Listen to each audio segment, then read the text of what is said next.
Good afternoon, hockey fans, and what is going on? It is your host, Neil Villapiano, the host of the Devil's State of Mind podcast here on the Hockey Podcast Network. And welcome to another live watch-along, a very exciting live watch-along here on the Hockey Podcast Network YouTube channel. Today, we have the New Jersey Devils finishing up their Western Canada road trip as they take on the Edmonton Oilers. This live watch-along and everything we do here are sponsored by the awesome people at DraftKings Sportsbook. Make sure to use our promo code in the bottom right corner here, THPN. Also, guys, these live watch logs are comment driven. So if you have a comment, question, score prediction, anything like that, let us know in the comment section and we will show it here on the stream. And if you guys are new, leave a like on the stream, subscribe, and punch notification bell so you don't miss any new live watch-alongs that we do here at the Hockey Podcast Network. New live watch-alongs every single day here on the Hockey Podcast Network YouTube channel. And yes, I can already see a lot of comments, and I'm fully aware. I am a few minutes late. That is my fault. A little bit of technical difficulties. But you know what? It's all good. The game hasn't even really started yet. It'll be starting in about 2 or 3 minutes. But do apologize for that. But I'm happy to hang out with you guys as always. Nicole One is back in the chat. Feels good to be back. Thank you so much for hanging out with us today. We do appreciate it, my friend. Welcome back into the chat. Leave a like on the stream if you haven't already. It really, really does help out the channel. As Jacob says late. Nicole says late again. I show up for the first time while and he is late. It happens, man. It happens. What's going on, Blitz? Good to see you, buddy. Hope you're doing well on this Saturday afternoon. He also says, what's good, Neil? What is good to you, Blitz? What's going on, Nicole? Again, I know you said hello earlier, so good to see you, man. Hopefully you're doing well. Jacob says, Neil, you're late. You're late. I know I'm late. I've said it about 4 times now that I'm late. I am fully aware of the fact that I am. But you know what? The game hasn't really started yet. So have you really missed anything? No, you haven't really. So it's all good. But again, thank you guys so much for being a little bit patient for a few minutes there while I got everything sorted. Really, really do appreciate it. Nicole is back in the chat. Good to see you, buddy. I was IKHSN. All right, fair enough. Fair enough, my friend. Jacob says, Neil, was Westcote 3A2 or A3? I have no idea what you mean by that. I'm trying to understand the context of that. RJ's back in the chat. Good to see you, RJ. Hopefully you're doing well today on this Saturday afternoon. He says MLB baseball scoreboard in spring training. Yankees currently up 3-2 on the Orioles in the bottom of the 4th. Thank you for that. Blitz says, what channel on TV is the game? Well, if you're here in the United States, it is going to be on MSG. So I guess if you're Verizon, that's like 578. So it'll be on MSG. It'll also be on one of the Sportsnet channels as well that focuses squarely on the Edmonton Oilers. So those are the 2 places. Also, you could go on NHL 66, Stream East, and if you can find a stream on Reddit, those would be the other 3 good places I would suggest finding a channel, stream, whatever you want to say for this game. Jacob says, Westcote's 3, was it a 2-pointer or a 3-pointer? It was a 3-pointer in my opinion. It was certainly a 3-pointer, and but still, it was a clutch shot nonetheless to help the Lakers force overtime and eventually end up winning the game in overtime. So that was a big win for the Lakers, a win that they desperately needed. Goaltending matchup today is John Gillies in net for the Devils. This is going to be a rough one. Against Mikko Koskinen, who is already looking for his 23rd win of the season. He's actually, well, considering the fact that he's had to play a whole lot, I'm not surprised that he gets the nod in net today. What's going on, Ben? Good to see you, buddy. Hopefully you're doing well today on this Saturday afternoon. Again, guys, thank you all so much for hanging out with us today during this live watch-along between the New Jersey Devils and the Edmonton Oilers. I do plan on doing some more Devils games moving forward since we're getting close to the end of the season. Jacob says Jack Eichel was placed on long-term IR. Jeez, that is pretty rough. But back to our game here. The ref is at center ice. The players are as well. The puck is dropped, and we're underway in our matchup today between the New Jersey Devils and the Edmonton Oilers. The Devils are looking to try to finish the Western Canada road trip, grabbing at least one win. The Devils are also fighting off a flu bug right now, so they have a couple of people out of the lineup for this one, so their task has certainly gotten a little bit harder as Connor McDavid comes up the left side, gives in the shot there by his teammate goes wide. I believe that might have been Draisaitl on that one. Actually, it was Evander Kane that took that shot, went wide, so now this game is slowly getting underway. Nicole says, I assume you talk about Jack Eichel. It is unfortunate that not only Mark Stone's still on LTIR, but also now Jack Eichel goes as well. So that is another bad break for the Vegas Golden Knights. David says, but good news, Daddy Stone is back. Oh, so he is back. Well, I guess that is a little bit good news. So you lose one of your main guys, but you get another one of your main guys back into the lineup. So it kind of evens itself out. But the Golden Knights will certainly still have to make some moves at the deadline when we get to it, which will be on Monday, as that shot by the Oilers was stopped by Gillies. Follow-up try there, and the Oilers score. It's Leon Draisaitl, 1:11 into this one, and the Oilers immediately with a goal as Draisaitl gets this one. It's 1-0 Oilers, and I will probably say this a lot of times, but John Gillies is really bad. The original shot by Puljujarvi, Gillies made the save but lost the puck, nearly trickled behind him, but Puljujarvi got it back behind the net, fed it in front to Draisaitl, and Draisaitl just tapped it into an empty net, and that's what happened. So really on just the second shot on goal of the game, the Oilers grabbed the 1-0 lead. So we are already in the process of maybe this game being a very long one for the Devils. Jacob says Vegas is going to start winning without Jack Eichel. I wouldn't be surprised if that was the case, because since he got into the lineup, Vegas has really, really started to struggle. Jacob's happy with the Devils. Losing, Leon Draisaitl gets his 41st of the year and gives the Oilers a 1-0 lead. Long pass now and a breakaway chance for Edmonton. And this time, and a shot is stopped by Gillies. Where's the puck? It's somewhere under Gillies, and he makes the stop. And it was Foegele on the breakaway there, as he was inches shy of doubling the lead here. And this game isn't even 2 minutes old. So Foegele went 5-hole, and Gillies was able to somehow keep it out. Nagol says that was quick. Yes, it certainly was not the start that you want if you're the New Jersey Devils at all. RJ is giving us some other score updates. While they're currently up 1-0 on the Blackhawks in the second period, and the Islanders are up 1-0 on the Dallas Stars, also early in the second period.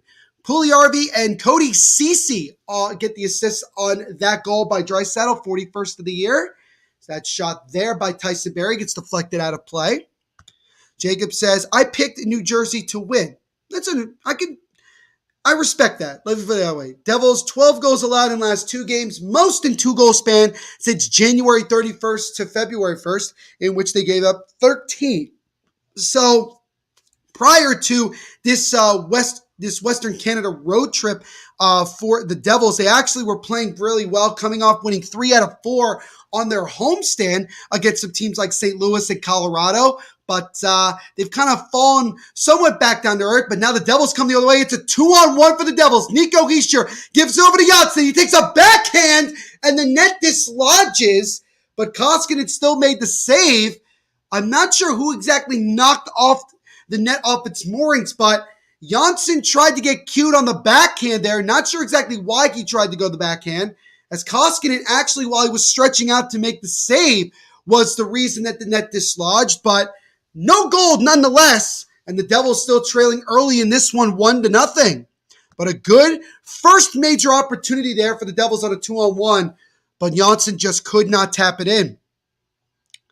Jacob says, just because I hate this two-man team. I can understand the dislike of the Edmonton Oilers. Is that shot there? Stop. Rebound try by Nico. He beat Koskinen, but he shot it just wide of the net. And now McDavid comes into the offensive zone with speed. Feeds it in front to Evander Kane, and he couldn't control it. Now the Devils will clear it back down. Will this be enough for an icing? No, the ref will wave it off.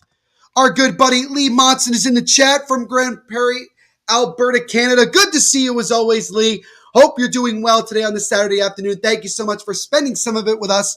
We do appreciate it. As now Jack Hughes comes in with a wrist shot, and that one is blocked aside by Koskinen, and now McDavid looks to come the other way. McDavid over to Yamamoto. Yamamoto gets hit by Siegenthaler. Yamamoto regains it, wraps it around over to McDavid, then fires it back down the other way to Yamamoto. CC keeps it in. Darnell Nurse with a shot that just goes wide of Gillies. Nagol says, my parents are Stars fans and they don't like Klingberg. They think they should get a forward and a young defenseman. Thoughts? Well, I would say first and foremost, just basically, Nagol, going off of what I've been told, it doesn't sound like that the Dallas Stars are going to end up moving John Klingberg. Maybe it has to do with the fact that they're not getting the offers that they want. But I think that there's still the possibility he could get moved in the offseason. I said it before, but I'll say it again. This deadline, there's a lot of rumors, but there may not be that many, moves as is reported. So we shall see as Tatar comes in with a backhand, and that one is stopped by Koskinen. But Klingberg was definitely one of those guys that has been rumored a bunch. But obviously, he has not been moved just yet. But things can change between now and Monday's deadline at 4 p.m. Eastern time on Monday. So only time will tell if Klingberg ends up getting moved. As far as getting a young forward, and young defenseman, that's not the most hefty price tag for somebody like a guy like Klingberg. So I can see Dallas getting some sort of deal like that. I think it just depends on what specifically Dallas is looking for in that return. So, well, I guess it's more of just a matter of seeing if teams actually make the call. But it seems more and more that Klingberg will remain with Dallas for the rest of the season. Now, Zach Kassian and Mason Geertsen having some words near the faceoff circle. Let's see if anything materializes from that. As currently, the Devils both teams have their fourth line out. As we're about 4 minutes into this one. Leon Draisaitl was able to score a minute 11 into the game to make it 1-0 Edmonton right now here in this one. The puck is flipped back into the Devils zone. That was Graves. They gave it over to Severson. Now gets it to Geertsen. Geertsen will fire it off the boards and then goes into the Edmonton zone. Geertsen tried to keep it in for the Devils, but lost it. And now he lost the puck at center ice, but Nate Bastian gets it back and then we'll dump it into the Edmonton zone here as both teams will make a quick change. So an early start in Edmonton. It's about what? Just afternoon in Edmonton. Here in New Jersey and obviously on the East Coast, it is just after 3 p.m. So not as early start, but now a breakaway chance for Jesper Bratt. He comes in with a shot and he scores! It's Jesper Bratt on a breakaway, goes backhand, forehand, low right leg pad side, beating Mikko Koskinen. And with just a little under 5 minutes into this one, the Devils have tied it up on Jesper Bratt's 20th goal of the season as we're all tied at a goal apiece. Good pass there from Nico, feeding his longtime line mate Jesper Bratt, using his speed. A little bit of a hesitation there. Koskinen down on all fours, and Bratt's able to score. And so just like that, 4:50 into the game, we've already had a goal for each team as Jesper Bratt on his 20th of the year ties this game up at 1. RJ giving us another spring training update. Marlins blowing out the Astros 10-2, the bottom of the 6th. Nagol says their best defenseman, in my opinion, is Mikko Heiskanen. He got mononucleosis. So that is a unfortunate situation. I don't think they'll trade him. No, I think Heiskanen is more of their long-term one of their long-term players on the back end to go. I think that's more of a given there. But it is unfortunate that he got mononucleosis. I have no idea how he got it. I don't know who he's been kissing or whose silverware he's been using, but certainly a bad break if you're the Dallas Stars, who are still fighting currently for a playoff spot. And hopefully Heiskanen can get back into the lineup sooner rather than later. RJ, another update here. 3-3 between the Yankees and Orioles, bottom of the 5th. But the Devils, just about a minute ago, tied the game up on a breakaway goal for Jesper Bratt again, his 20th of the season, as he becomes the first 20-goal scorer on the Devils this year. It's almost a guarantee that he won't be the last. Jack Hughes has 19 as well. going into this game. So I would expect him to get it pretty soon. Nico Hischier as well, maybe Zaka, maybe even Sharon Govich if he can pick it up a little bit more. Nicole says, gotta go. Bye for now. No worries, my friend. Thank you so much for coming back into the chat, hanging out with us a little bit. We do appreciate it. Leave a like on the stream if you haven't already before you go. Really does help out the channel. And hopefully we'll see you either later in this stream or when we do another live watch along. So we got just about 6 minutes into this first period of our game between the Devils and the Oilers. Leon Draisaitl with the first goal of the game scored for Edmonton. And then just moments ago, Jesper Bratt scores his 20th of the year and that goal for the Devils to tie it up at 1. So our Darnell Nurse over to CC. CC off the boards, intercepted by the Devils, and they'll whack it back down to the Edmonton zone. Nurse will go behind his net with Jack Hughes breathing down his neck. Nurse gets speed at center ice like a forward, stays on side, takes a soft wrist shot that misses wide of the net, came right back out to Gillies, but no danger there. Puljujärvi over to CC, now back to Draisaitl. Draisaitl on the left side, feeds it over to Darnell Nurse. He gets there just in time. Puljujärvi now being pinned by Jonas Siegenthaler. Siegenthaler backhands it over to Sharon Govich, and the Devils are just able to get it out of the zone. But now Draisaitl takes it right back in. Dekes past one defender. He goes through his legs, and then one is stopped by Gillies. And then we get ref's arm being lifted. It looks like we're getting a tripping penalty here. Let's see who they call it on. It looks like we're going to have to find out after the commercial break, but 13:08 to go in the first period. Things have really picked up right from the first puck drop, with both teams already on the score sheet as we are tied at a goal apiece. Lee says his prediction is for the Oilers to win 5-4. I think considering obviously the goaltending is suspect for both sides, I wouldn't be surprised if we ended up with a decent amount of goals like this type of prediction, Lee. So that's a pretty decent one to give. But before we continue here, we are going to get our first word of the day from our sponsors.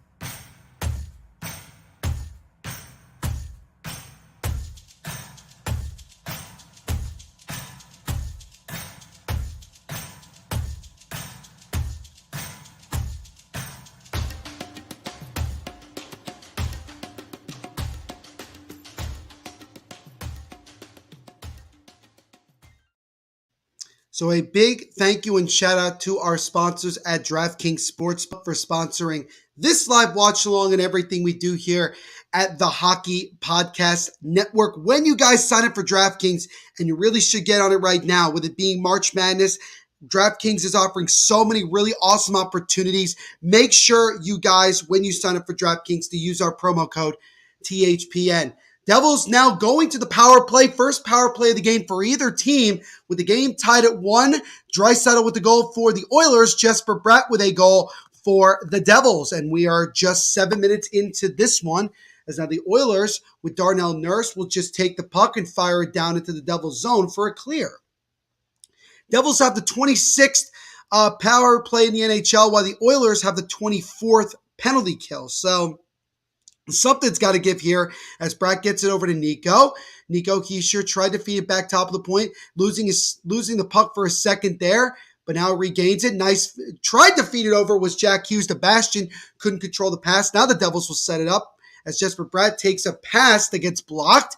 Edmonton looking to try to get it out. Can they? Yes, they do. They just barely. As now the Oilers will quickly make a change. Bratt comes back into the offensive zone. Jack Hughes tried to get it to Severson. It bounces off his skate, and then the Oilers are able to easily clear it out. So a very, very lackadaisical, somewhat piss-poor start to this power play if you're the Devils, but that's kind of been the way it's looked for most of the season. As now Tatar drops it off to Jesper Boquist. Boquist over to Mercer. Now back to Boquist. Backhands it over to Tatar. Now to Sharangovich. Sharangovich top of the point to Dougie Hamilton. Over to Boquist. Back to Hamilton. Back to Boquist on the right faceoff circle. He tried to feed it over to Sharangovich. It got blocked. Devils got 30 seconds to go on the power play here. 11:35 to go in the first period as now the Oilers get it and they'll clear it. So probably one last chance here for the Devils on their first power play of the game. As Dougie Hamilton gives it over to Siegenthaler.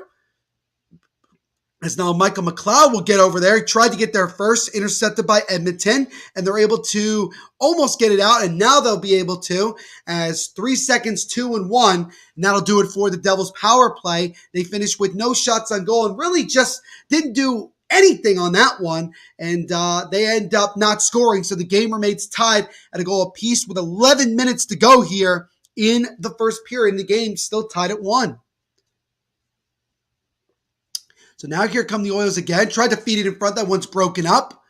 Edmonton keeps it in. They're behind the net right now. Jimmy Vesey trying to take it away for the Devils. He cannot. Connor McDavid now with it. Has some space. Tried to feed it in front of the net, but Siegenthaler intercepts it. Now McLeod with the puck. Michael McLeod being hounded by McDavid. Gets over to Ty Smith, who backhands it over.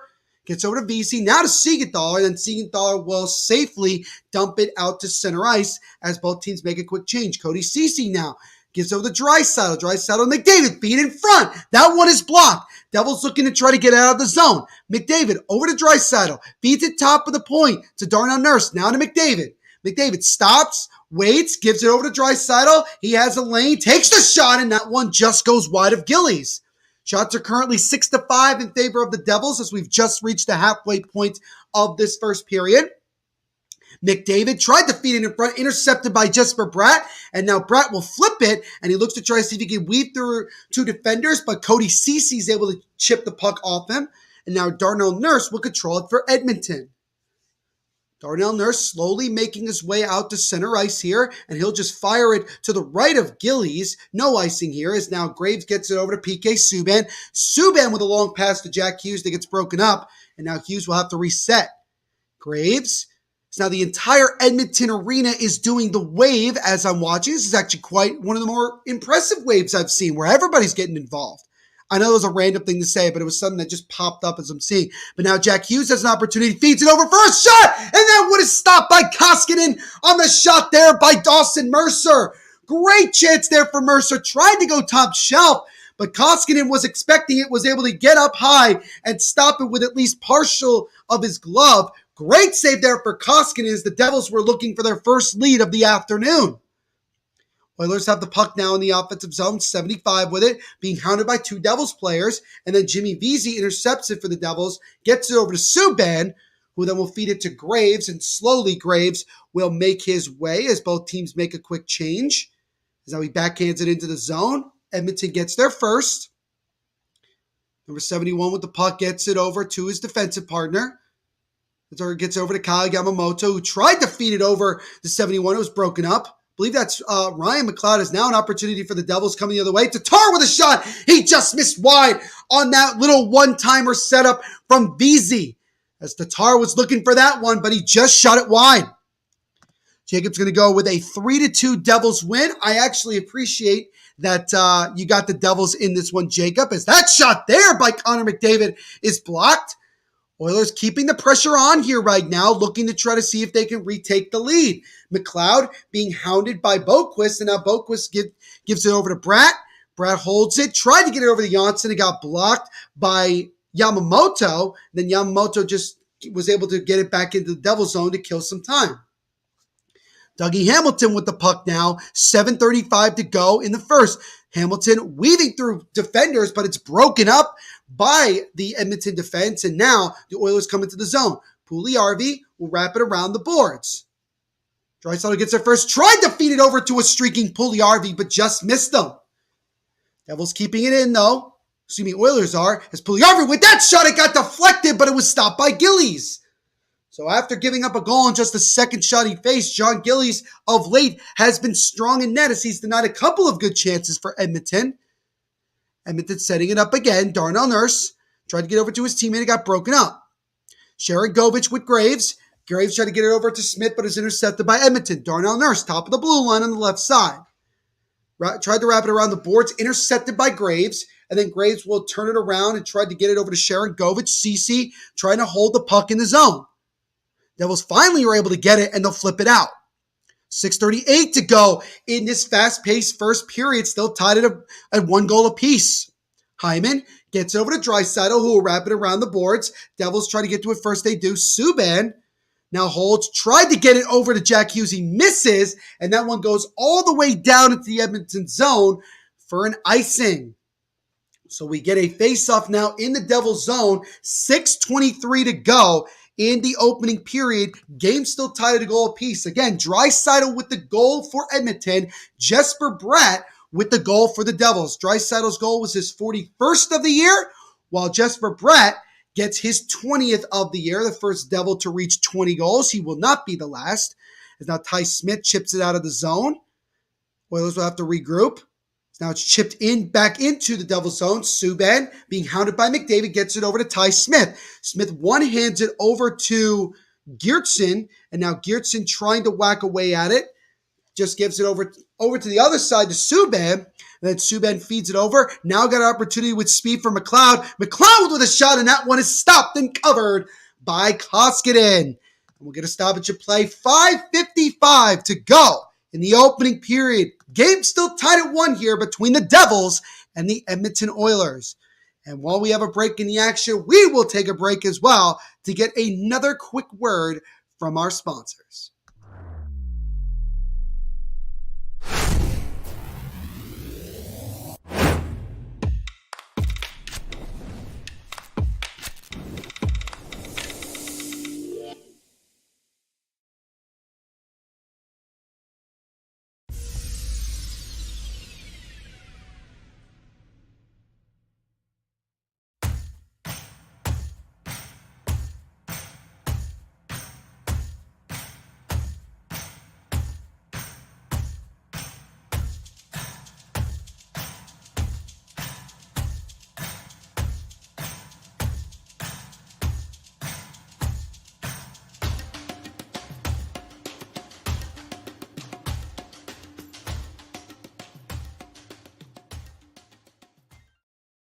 So again, a big thank you and shout out to our sponsors at DraftKings Sportsbook for sponsoring this live watch along and everything we do here at the Hockey Podcast Network YouTube channel. Make sure when you guys sign up for DraftKings to use our promo code, which you can see in the bottom right corner, THPN. So 5:55 remaining here in the first period, a pretty fast-paced first period. Leon Draisaitl, a minute 11 into the game, scored the first goal of the game. Got the only one for Edmonton so far, made it 1-0.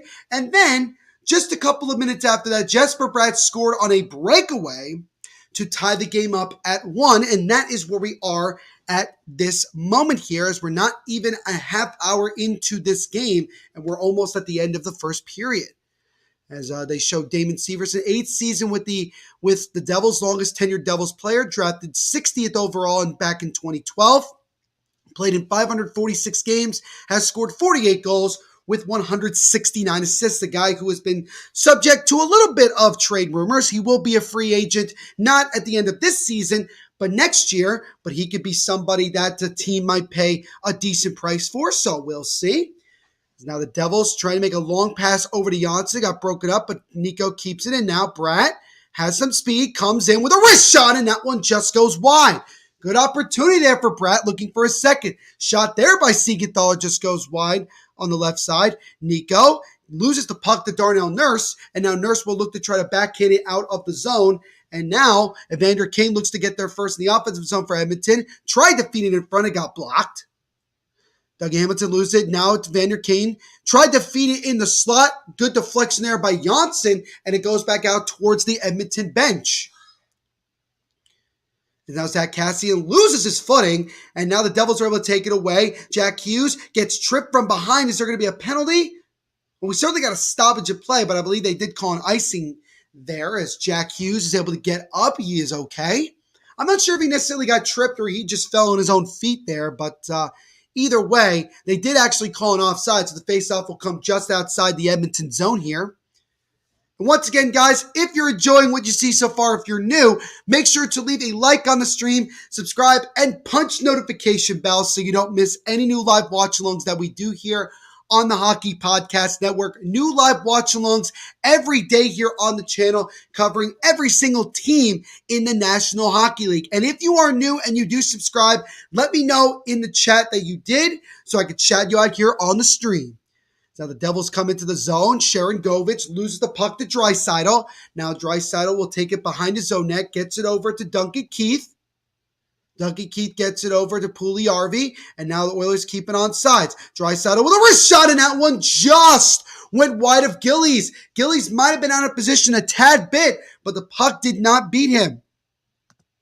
What is going on, Jacob Gill? Thank you so much for the comment, man. We appreciate it. Leave a like on the stream as well. Subscribe if you haven't already. Really, really does help out the channel. He says, I got money on the Oilers. Will they win? Well, right now it's a 1-1 game, but I would say that's a pretty solid bet.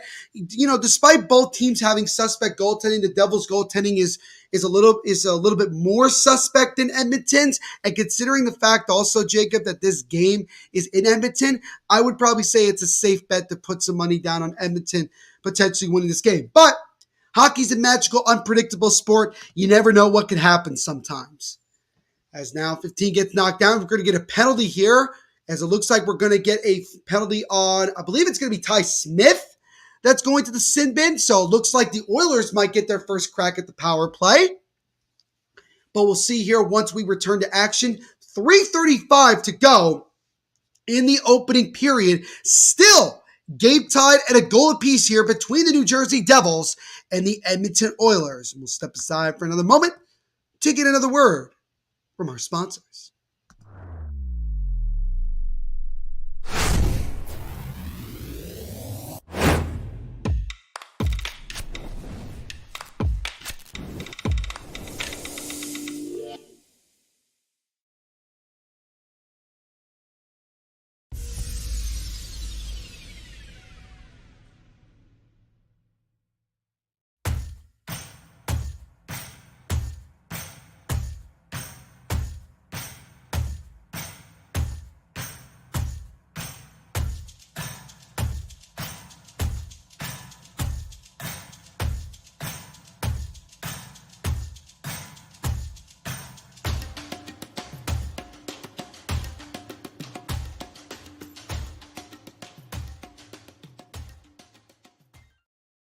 So again, a big shout out to our sponsors at DraftKings Sportsbook for sponsoring this live watch along and everything we do here at the Hockey Podcast Network. As always, guys, make sure when you sign up for DraftKings to use our promo code THPN and tell them Neil Villapiano sent you. So we got just a little over 3.5 minutes to go in the opening period here of our game between the New Jersey Devils and the Edmonton Oilers. Oilers scored first on a goal by Leon Draisaitl, his 41st of the season.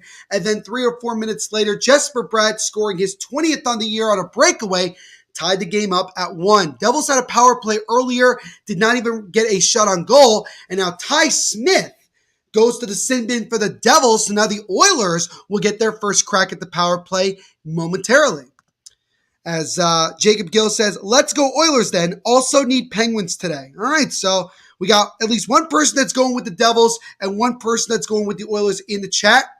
They actually called a penalty on both the Oilers and Devils, so we're actually skating 4 aside here, 4-on-4 for the next 2 minutes, as Josh Archibald went to the sin bin for Edmonton. So the ice opens up a little bit, which could be, which is certainly an advantage to the speedy skaters on both of these teams. But Jacob's also going with the Penguins today. Who do the Penguins play today? The Penguins play later today against the Arizona Coyotes at home. You know, I got to say, though, Jacob, the Coyotes are the ones that have really screwed over a lot of people with these upset wins they've had this year. So you might need to be a little bit careful, even though the game is in Pittsburgh.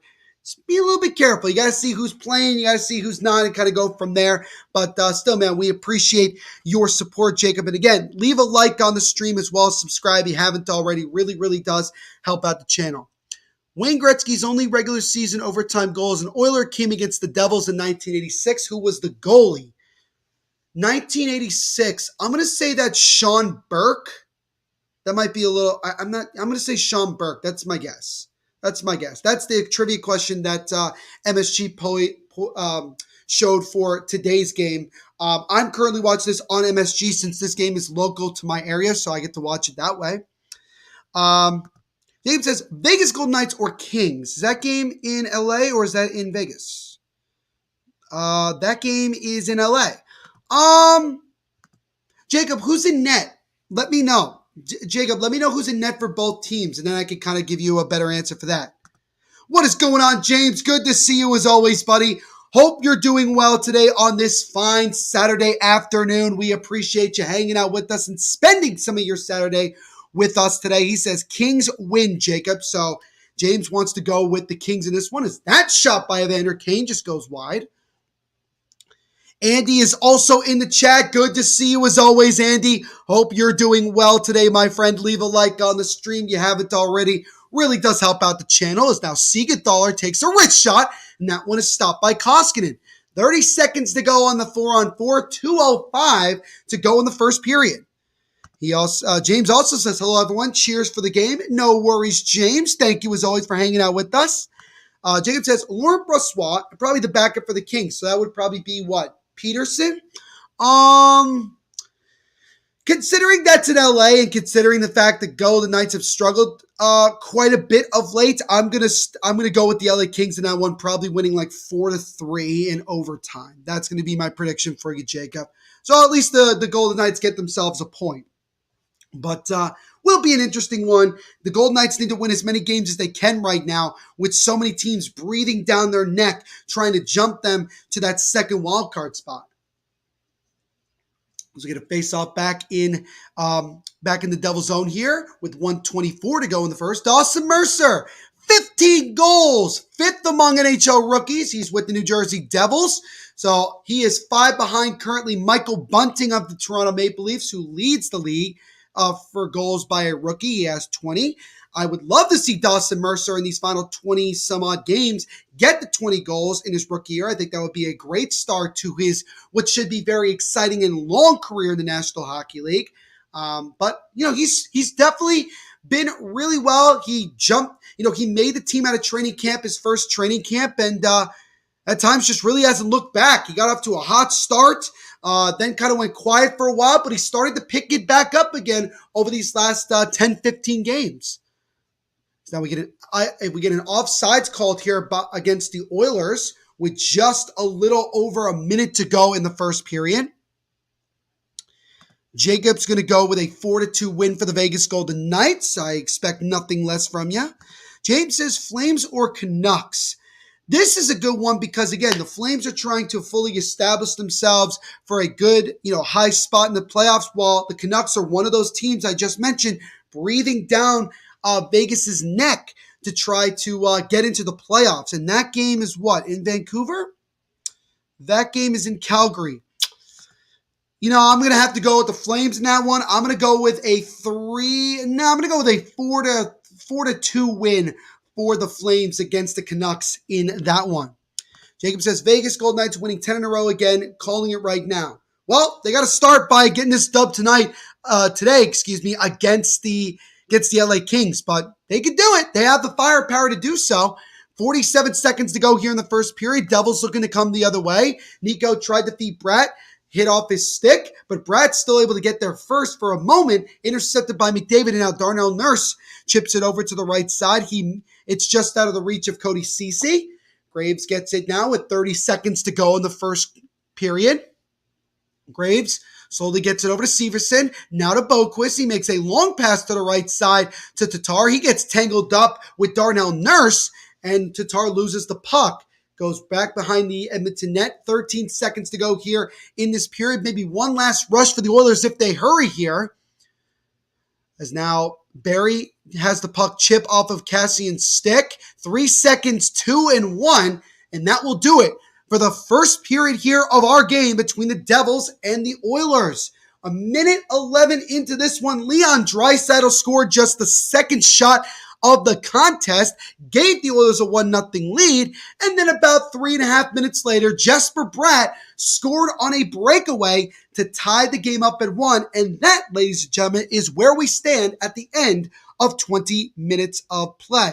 So that was a very, very fast-paced moving first period, and we'll see if things continue to pick up going into the second period. But what do you guys think so far of this game? You think this is going to be a back and forth game? You think one of these teams is going to eventually, grab hold of this one and come away with a dominant victory? What do you think so far? And if you have any questions like, James and Jacob have been asking, let us know in the chat. We'll share it here on the stream.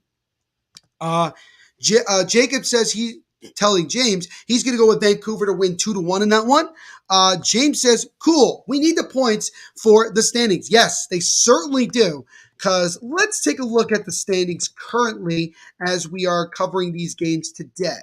As I'll just bring it up really, really quickly here. I'm just going to bring it up and remove the flash score since the period came to an end.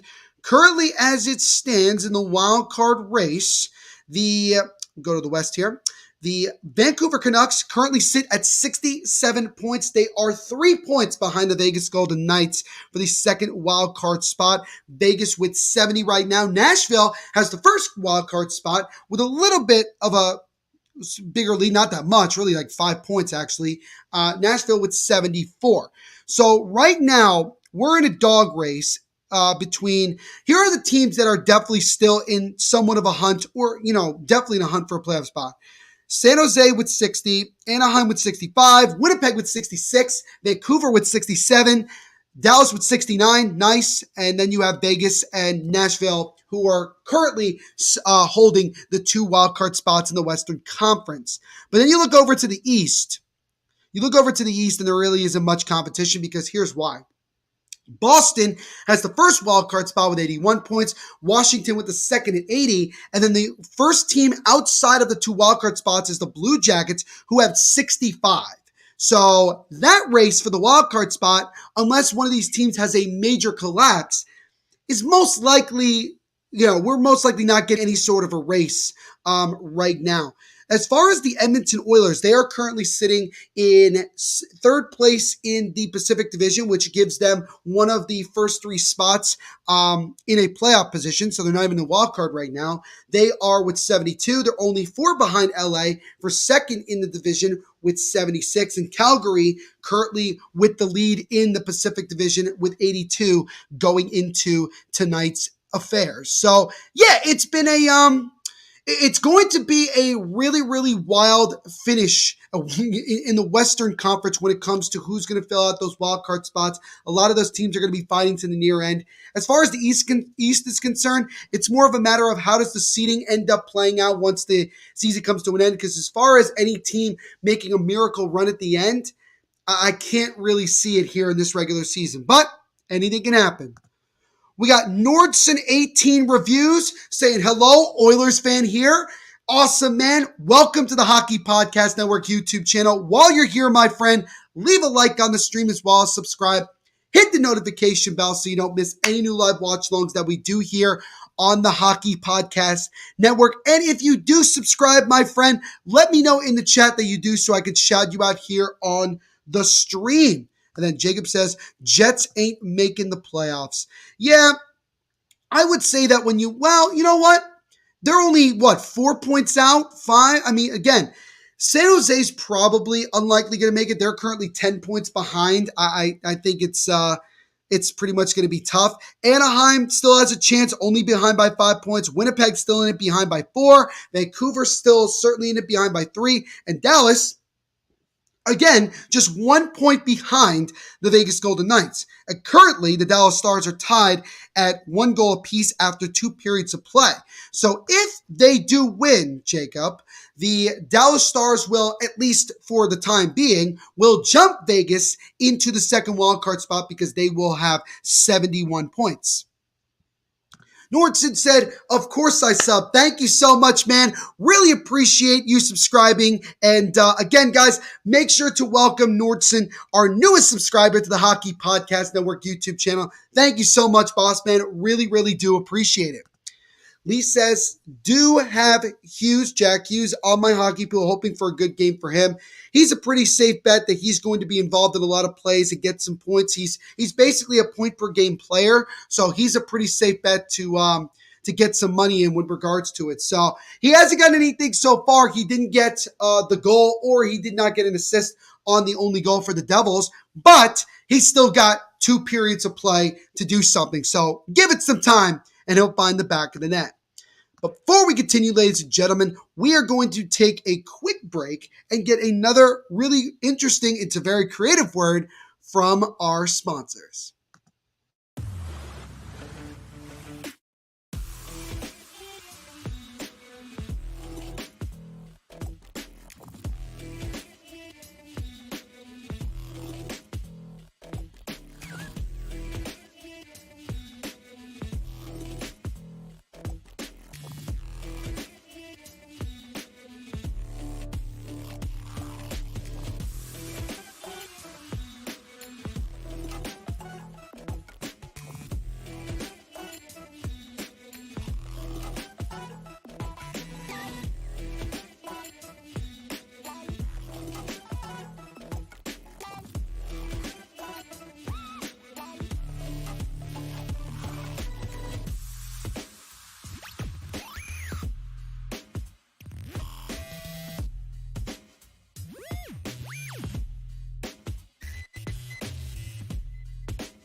All right, team, time to bet NFL games.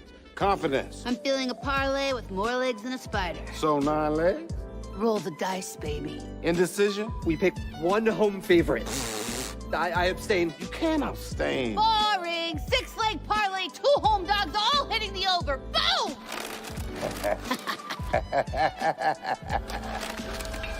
Download the DraftKings Sportsbook app and feel the NFL action like never before.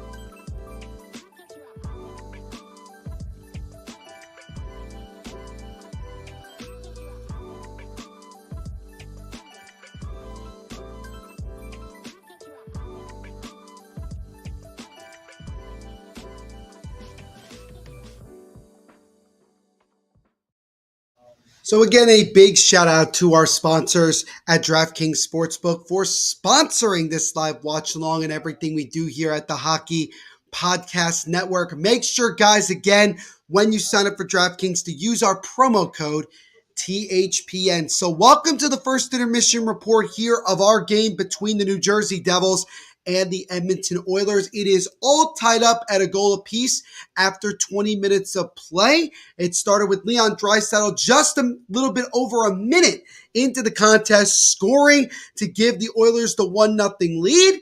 And then with just not even 5 minutes into the first period, Jesper Bratt would answer on a breakaway, getting his 20th of the year as he tied it up. And then both teams just kind of traded chances the rest of the way. Both Koskinen and John Gillies stood their ground. And that is where we are at the end of 20 minutes of play. So that was a pretty good first 20 minutes of action here in this one. But do I expect there to be more goals scored? Potentially, because again, the goaltending for both of these teams is somewhat suspect, and I think it's something to keep in mind. And that's why it wasn't a shock that we had already had 2 goals and we weren't even 5 minutes into the game. But then both goaltenders seemed to calm it down after that and did not surrender a goal.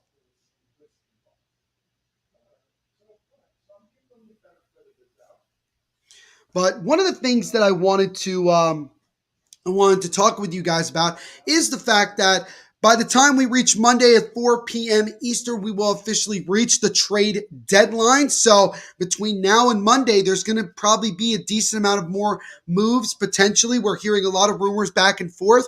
And I wanted to kind of discuss with you guys a little bit of some of the moves that have already happened here in this one. So we go back to what? We'll just kind of go back to, I mean, there's a trade tracker here for NHL, but we're going to start with going back on March 14th. The Avalanche acquired defenseman Josh Manson from the Anaheim Ducks in exchange for defensive prospect Drew Hellison and a second-round pick in the 2023 NHL Draft.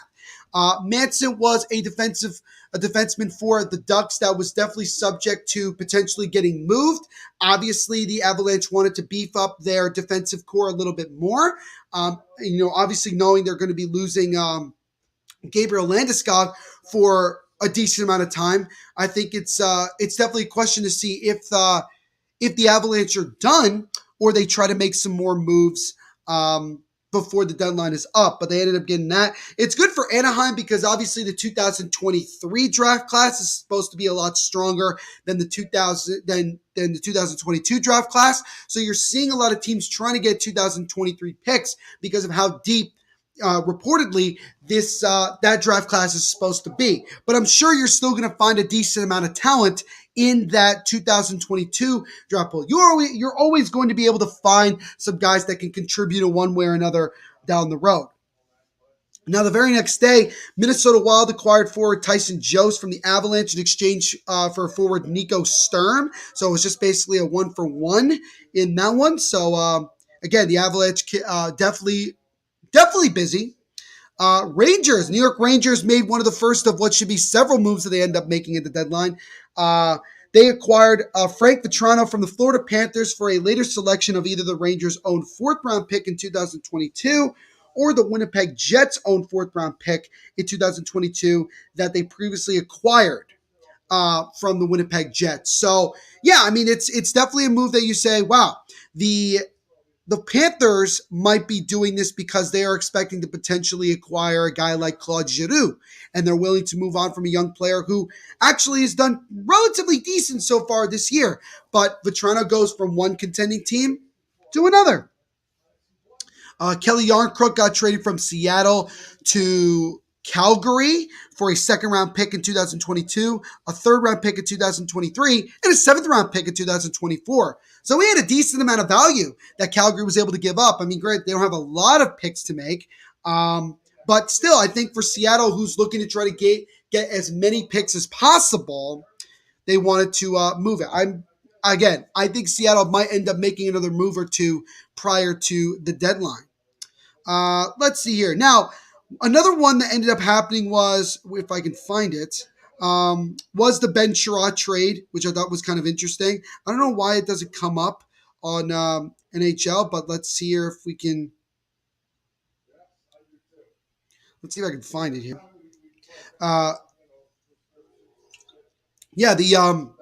The Florida Panthers ended up getting it as they acquired Ben Sherratt from the Canadiens in exchange for prospect Tyler Smilanek, a 2023 first, which is major for the Montreal Canadiens, a fourth-round pick in 2022 as well. So that was a good.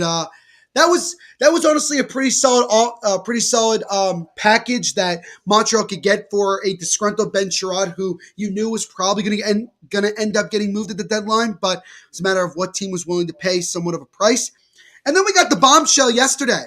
Tampa Bay Lightning acquired forward Brandon Hagel, a fourth-round pick in 2022 and a fourth in 2024 from the Blackhawks in exchange for Boris Katchouk, Taylor Radish, and two conditional first-round picks. I don't know how in the world Tampa Bay was willing to give up that much for a guy that honestly, in my opinion, is probably not worth that much and is probably more of a bottom six player. Then again, Tampa's had success with getting bottom six players that end up propelling them to potentially winning a Stanley Cup. So it was definitely a shock, but at least from Chicago's standpoint, it helps with their rebuild. That's probably the best that I could go off of with that. Certainly a surprise to me. That is for sure. But those are some of the moves that have happened already, some of the more major moves that have happened already in this trade, prior to the trade deadline. But we still got the rest of today, Sunday, and Monday until 4 p.m. Eastern for other moves to happen. What is going on, Danelle? Good to see you as always, my friend. Hope you're doing well today on this Saturday afternoon. Make sure to leave a like on the stream if you haven't already. It really does help out the channel tremendously. He says, okay, Neil, had a feeling you'd be doing this live stream and saw you had a beer bottle in your hand, I think. No, this is actually just a aluminum water bottle that I have. This is not a beer bottle. It's just aluminum with water in it. Danelle says, so the trade deadline is on Monday. Which trades do you think will happen and trades will not happen? To kind of say what trades will happen, I expect guys like Claude Giroux to end up being moved. Guys like Marc-Andre Fleury may actually end up staying where they are. I think in general, Danelle, the way that I look at it is simply this. Most of the rumors that you're hearing are probably just that, just rumors. When you see a lot of guys that could be moved, this, that, and the other thing, most likely what happens is that the price ends up getting too steep because the deadline gets closer and closer, and then teams just decide, we'll just deal with that once we get to the offseason and kind of go from there. So, to me, I think that most likely some of the bigger names, not all of them, I think Claude Giroux definitely does get moved, but some of the bigger names that we've heard most likely will end up getting moved or certainly going to a new team once we get to the offseason when teams have time to actually focus on it full 100% and kind of go from there. We always look forward to the deadline because we're always curious to see what moves actually happen. But most of the time, as we've seen, the deadline doesn't actually end up being as exciting as we hoped. From an Edmonton standpoint, they may just decide to go with Koskinen and Mike Smith. I did hear that they feel like the price for goaltending this deadline is too much for them, so they may just stick with that. Then as far as the Devils, I mean, only PK Subban with his $9 million contract and Jimmy Vesey are the only two unrestricted free agents at season's end, and I don't think either one of them will get some sort of value. I know the Devils could also potentially move on from some other guys with term, guys like Severson, maybe Zaka, who will be an RFA at the end of the year. Maybe even Mackenzie Blackwood if the Devils feel that they want to make a massive overhaul in the goaltending. Those are the type of moves that could potentially happen that are non-UFA moves. So, we'll see. But I think it might being a relatively quiet trade deadline. What's going on, EG? Thank you so much for the comment, my friend. Do appreciate EG. While you're here, leave a like on the stream as well as subscribe. Let me know when you subscribe as well in the chat so I can shout you out here on the stream. He says, a sleepy trade deadline year, no Oilers moving also. Yeah, other than goaltending, I don't really see what the Oilers could do or should do. So I think that they'll just be one of the many teams that ends up doing nothing. I think that a lot of the moves that we've already seen are some of the bigger moves that we're going to see.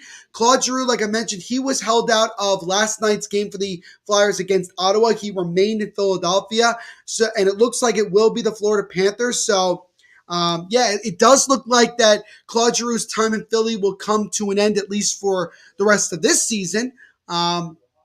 But other than that, I don't think there will be as many big moves as people have said that there potentially could be. So it's so we'll see. We shall see what happens. But, ladies and gentlemen, we are just about ready to get underway in the second period of our game between the Devils and the Edmonton Oilers. Again, make sure to leave a like on the stream as well as subscribe if you're enjoying what you're seeing. And let me know in the stream, in the chat that you subscribe so I can shout you out here on the stream. But the puck has been dropped. We're underway here in the second period. Game tied at a goal apiece. Draisaitl with the goal for the Oilers. Jesper Bratt with a goal for the Devils. And that is where we are as the second period gets going. Janssen over to Bratt. Now back to Janssen, who's making his return to the lineup after being out the last couple of games. Janssen being pinned on the boards, gets it to Bratt, intercepted by Evander Kane, and he'll just chip it out of the zone and back down, as the Devils will look to slow this up here. Jacob says, Neil, I have to mute stream. Vegas Golden Knights is on by. No worries, Jacob. No worries, my friend. The fact that you still interact with us and leave likes and all that, we still appreciate your support 100%, Jacob. Hopefully the Vegas Golden Knights can win their game for you, man, and get themselves going. Goals per 60 minutes for the Devils. Brett and Hughes both well over a goal a game. Goal per 60 minutes. Nate Bastian with a 0.96 and Dawson Mercer with a 0.98. If you had told me at the beginning of the year that Nate Bastian, who had been picked up in the expansion draft and then put on waivers and brought back to the Devils, would end up being one of our more better goal scorers this year, I would say, wow, our offense really, really must suck. And it has been better from the Devils' perspective since, but the fact that Nate Bastian has himself nearly 15 goals on the year is pretty remarkable for him, but also kind of a bad thing for some of the other forwards on the team that are expected to score more. Guys like Tomas Tatar, even Andreas Janssen as well. It's not the greatest thing you want to see if you're from the Devils. But again, it just shows that the Devils need to continue to add on to their scoring to help this team take it to the next level. As now the Oilers lose the puck. Now the Devils look to try to come the other way. Chipped it off. Intercepted now by the Oilers. Here they come. Draisaitl holds. Gets it over to Puljujarvi with a shot, and that one is stopped. Rebound tried there is blocked by Dougie Hamilton. As Draisaitl tried to sneak it in on the left side, but he could not. Good opportunity there for Edmonton. Dawson Mercer. He had the puck right in the slot all alone, and he chose to pass it. I don't know why he did that. He should have just tried to backhand it, but instead he tried to pass it, and now the Oilers have it in the zone. As that shot there by Puljujarvi is stopped and then covered by Gillies. But oh my goodness, I can't believe that Dawson Mercer passed that puck. That just made absolutely no sense. So they show a replay here of the previous opportunity as Puljujarvi took the shot. Gillies made the save, but he couldn't control the rebound. That's the second time already in this game that Gillies has made a save but didn't control the rebound. That shot from the blue line by Edmonton is stopped by Gillies. Now the Devils chip it out of the zone here. Devils intercepted. Boquist will dump it into the Edmonton zone. Koskinen will play it behind his own net. Wrap it around the boards. Subban keeps it in for the Devils, but then it gets blocked and comes out of the zone, and Devils will have to regroup. Just about 2 minutes into the second period of our game between the New Jersey Devils and the Edmonton Oilers. Game still tied at a goal apiece here. We're not even an hour into this since this game started, and we're already into the second period. It's been a fast-moving game here today, and we appreciate you guys taking some time out of your Saturday afternoon to hang out with us here on the Hockey Podcast Network YouTube channel. Tyson Barrie with a long feed there to his teammate, but that one's going to end up being called for an icing here against Edmonton. So the faceoff will be back in the Oilers zone here. So this has been it's been a pretty even game so far. You look at it from Edmonton perspective. Obviously, they need this game a little bit more than the Devils, but the Devils, they're in the position nowadays where it's just about ruining it for other teams and getting some wins and just continuing to have these young players, these core players of our team, continue to finish the year on a high note and really kind of take that into next season. As Severson now takes a high shot that goes right into the glove of Koskinen, and he'll cover here as Geertsen and Zach Kassian, who had some choice words for one another in the first period, now once again are pushing and shoving and having a little smack talk here. So I wouldn't be surprised, again, if Geertsen and Kassian at some point do decide to potentially drop the gloves. So keep an eye on that. It is amazing how Mason Geertsen has been able to keep a job with the Devils for this long, since the fact that he's mainly a goon grinder type guy who doesn't really honestly do a whole lot, but, he can be beneficial, I guess, at times when he wants to drop the gloves and be physical. Faceoff will be to the left of Koskinen here, as the ref kicks out McLeod. Ryan McLeod is the brother of Michael McLeod, who is on the Devils. So a battle of the brothers here. The Devils also, they won the first matchup of the year. So now we actually are getting a fight. It's Kassian and Geertsen. Geertsen getting pummeled here from some left hooks by Kassian. Kassian again with a left hook, then a left hook by Geertsen. Couple more by Kassian. A couple of nice shots by Geertsen with his left hook. Both guys using their left arm right now. Kassian throwing haymakers with his left. He's missed on a couple. Geertsen back as it's been a back and forth fight here between these two guys. Geertsen loses his helmet, and then Cassian gets thrown down by Geertsen, and that will do it for that fight. So you kind of had a feeling that this was going to end up happening, and then both these teams decide to duke it out. And I don't know if you necessarily say Geertsen won that fight. I think it was pretty even. That was a pretty solid hockey fight, to say the least. But both guys will go to the sin bin for the next 5 minutes here, as PK Subban comes in to pat Geertsen on the back, saying, good fight, good fight. But you knew these guys were ready to go right off it, as Cassian actually was the one that instigated that one. He kind of shoved Geertsen and said, let's go, and then they gladly decided to do it. So that is how that one went. And then again, Subban just patting Geertsen on the back, kind of a little bit of a smile there from Geertsen, and both guys will sit for the next 5 minutes. I'll have the chance to relax a little bit. As back to the farm here is that one, as the faceoff here is won by Edmonton. Here they come into the offensive zone. Yamamoto tried to get it over to Nurse, got broken up. Now Nurse, top of the point, gets over the right side, takes a wrist shot, and that one was redirected a little bit, but Gilly still made the save. Edmonton keeping it in now. Evander Kane with it. Just about 3 minutes into the second. Still tied at a goal apiece here between the Devils and Oilers. Yamamoto gets it over to McDavid. Now top of the point, gets over the left side to Darnell Nurse.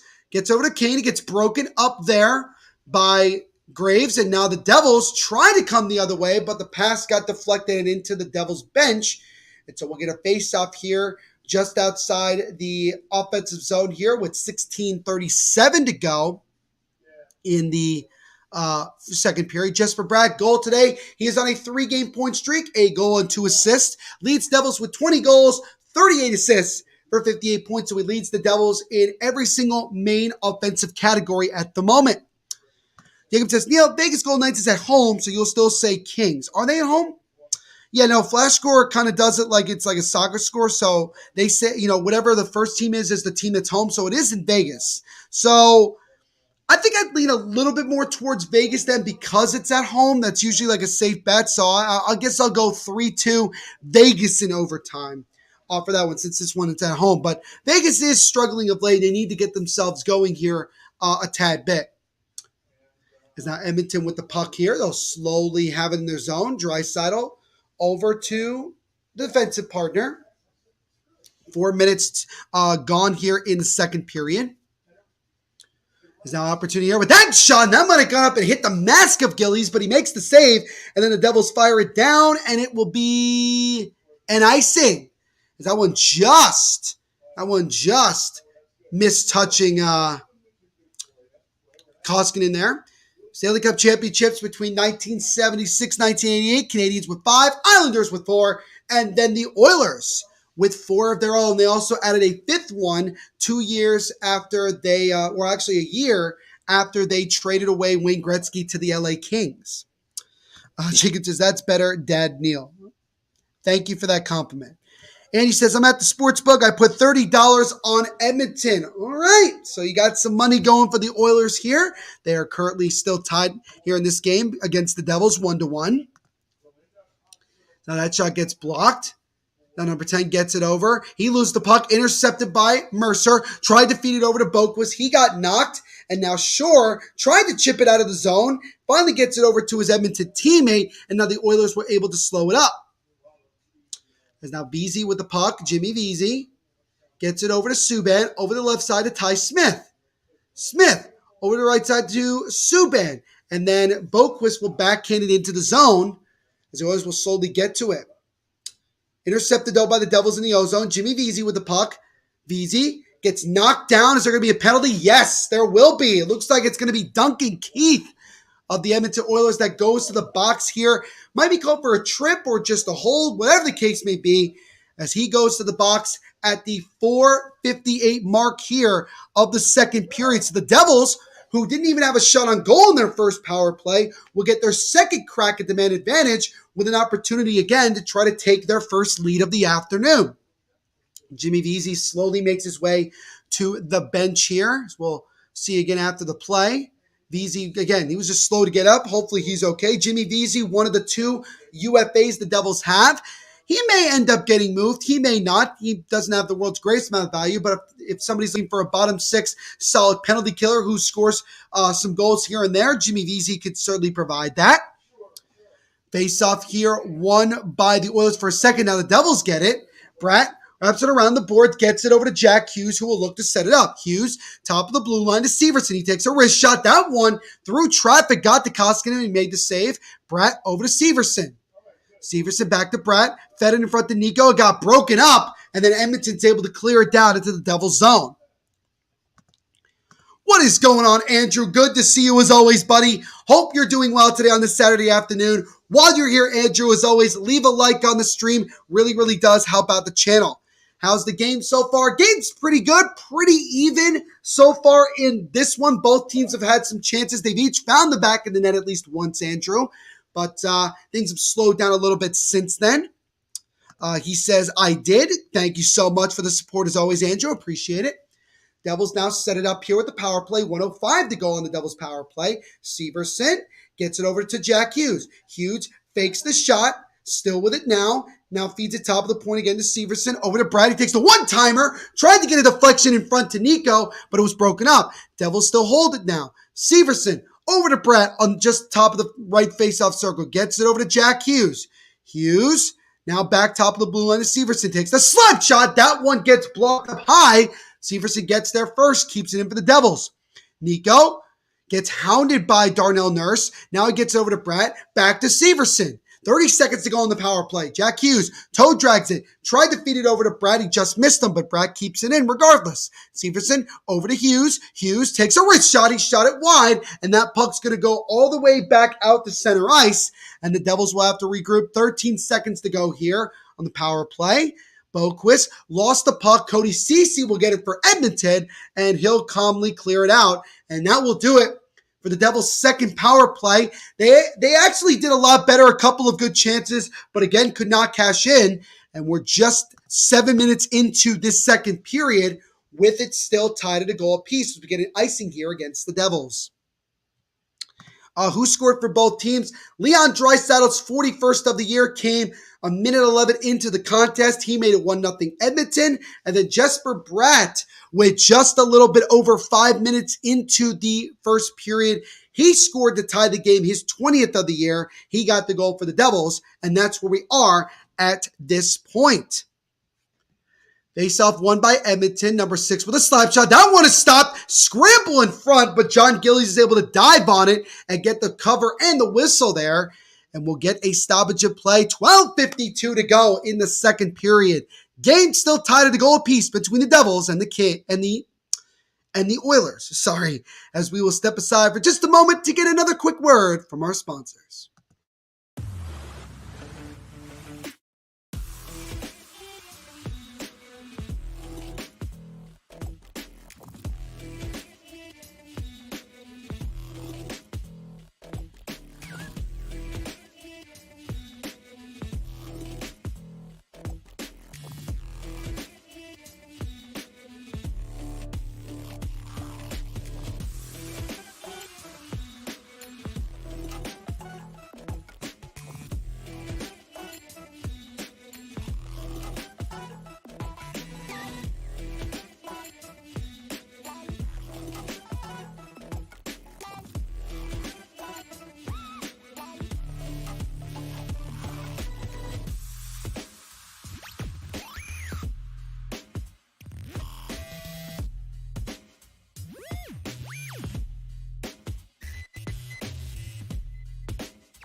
All right, team, time to bet NFL games. Confidence. I'm feeling a parlay with more legs than a spider. So 9 legs? Roll the dice, baby. Indecision? We picked one home favorite. I abstain. You can't abstain. Boring. 6-leg parlay, 2 home dogs, all hitting the over. Boom!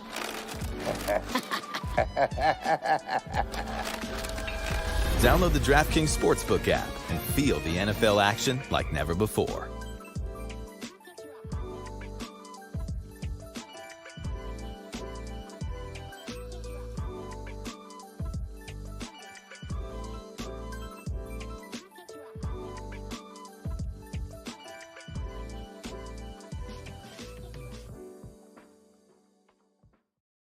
Not really.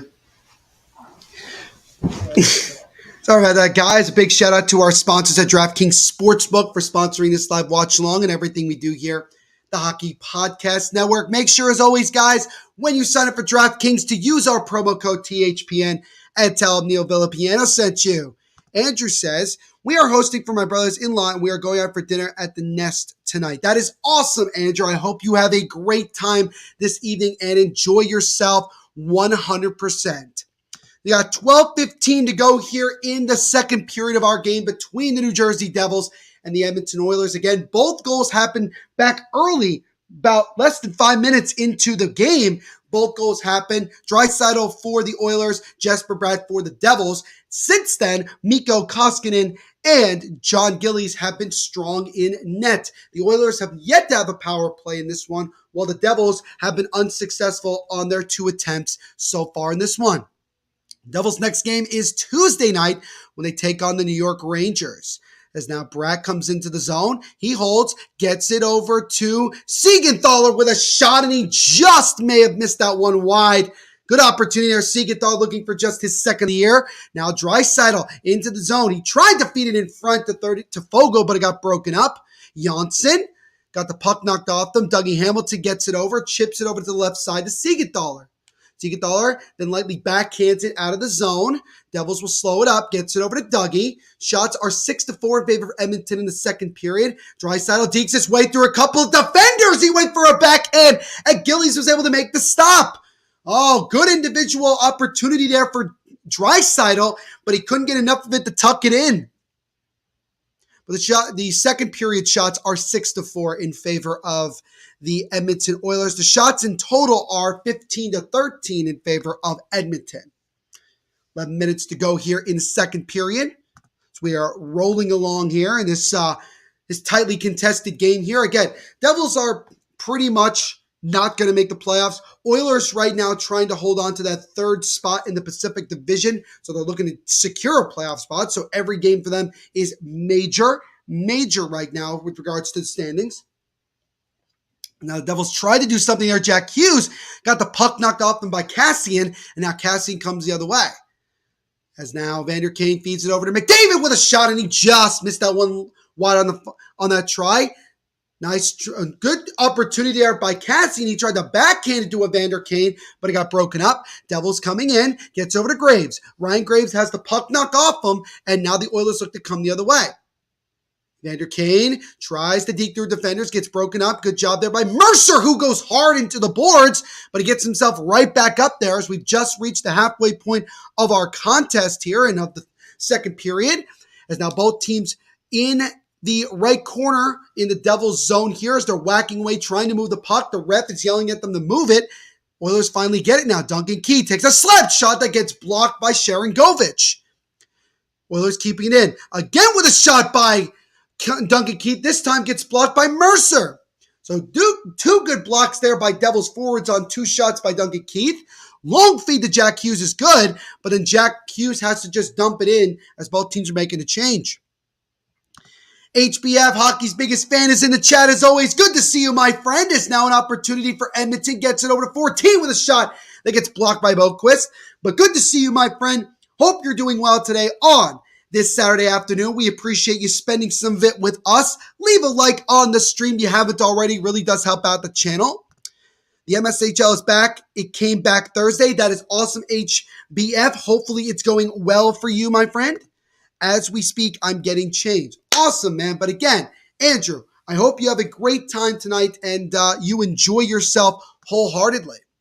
8:45 to go in the second period here. Game still tied at 1 goal apiece. Islanders and Wild. Right now it's 3-2 Islanders in the, the third period now? As Fogo tried to feed it over, and then his teammate tried to backhand it in the slot, but it got broken up but it's 3-2 Islanders with about 7 minutes or so to go in the third. Now an opportunity for Edmonton. He takes a shot. That one gets blocked. Devils just trying to get out of the zone. They cannot. McLeod keeps it in for Edmonton. Yamamoto now. Top of the point to McLeod again. Or excuse me, his teammate number 6. I'm not sure who that is. As now Severson will slowly dump it out back to center ice. It won't be enough for an icing. Nate Bastian's able to get there for a second for the Devils, but it gets broken up by Edmonton. Now one's chipped in, and that will actually be an icing against the Oilers. So the faceoff will go back in the Edmonton zone. 7:57 remaining in the second period here. Devils and Oilers still tied at a goal apiece. HBF says he found the ball he had been missing for a while. That's great to hear, HBF. Guess what trades have happened in my league? The Jets got Jake DeBrusk for Andrew Kopp. So even in the mini stick hockey league, there are some big time trades. That's a pretty interesting one. I don't know if that could happen in real life, but it's a pretty big one in the mini stick hockey league. It's now the Devils look to try to control the puck here in the O-zone. Nico Hischier stops on a dime, feeds it in front to Brett. Backhand trying to rebound, and he hit the side of the net. Oh, Brett didn't get enough of it. He almost had a wide net, and a slap shot by PK Subban gets might have hit the back iron there, but nonetheless deflects out of play. But two great chances there for the Devils. They could not cash in. And we'll get a stoppage in play here. 7:36 remaining in the second period.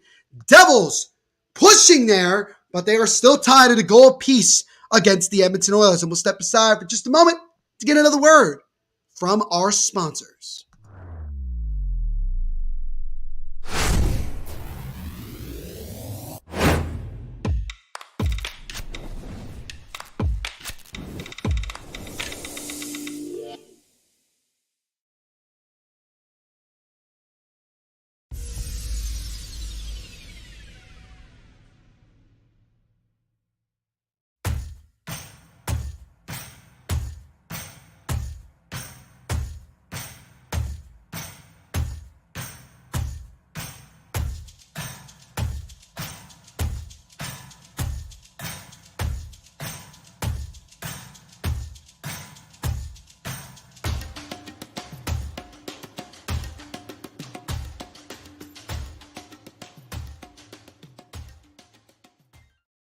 So again, a big thank you and shout out to our sponsors at DraftKings Sportsbook for sponsoring this live watch along and everything we do here at the Hockey Podcast Network. Make sure again, as always, guys, to use our promo code when you sign up for DraftKings, which you can see in the bottom right corner here, THPN. 7:36 to go here in the second period of our game between the New Jersey Devils and the Edmonton Oilers. Both teams continuing to create some good opportunities, but since the about 5-minute mark of the first period where we had already 2 goals, it has been deadlocked since. Again, Draisaitl with the goal for the Oilers, Jesper Bratt with the goal for the New Jersey Devils. But it's been a goaltending game and something we didn't expect considering both teams' goaltending, as I've mentioned before, is questionable. But it has been strong so far in this one. But a lot of hockey still left to play with 7.5 minutes to go in just the second period. Wait, not Jake DeBrusk, I meant Taylor Hall. Oh, okay. So Taylor Hall goes to Boston for Andrew Kopp in the Mini Stick Hockey League. All right. So that's pretty good. That's pretty good.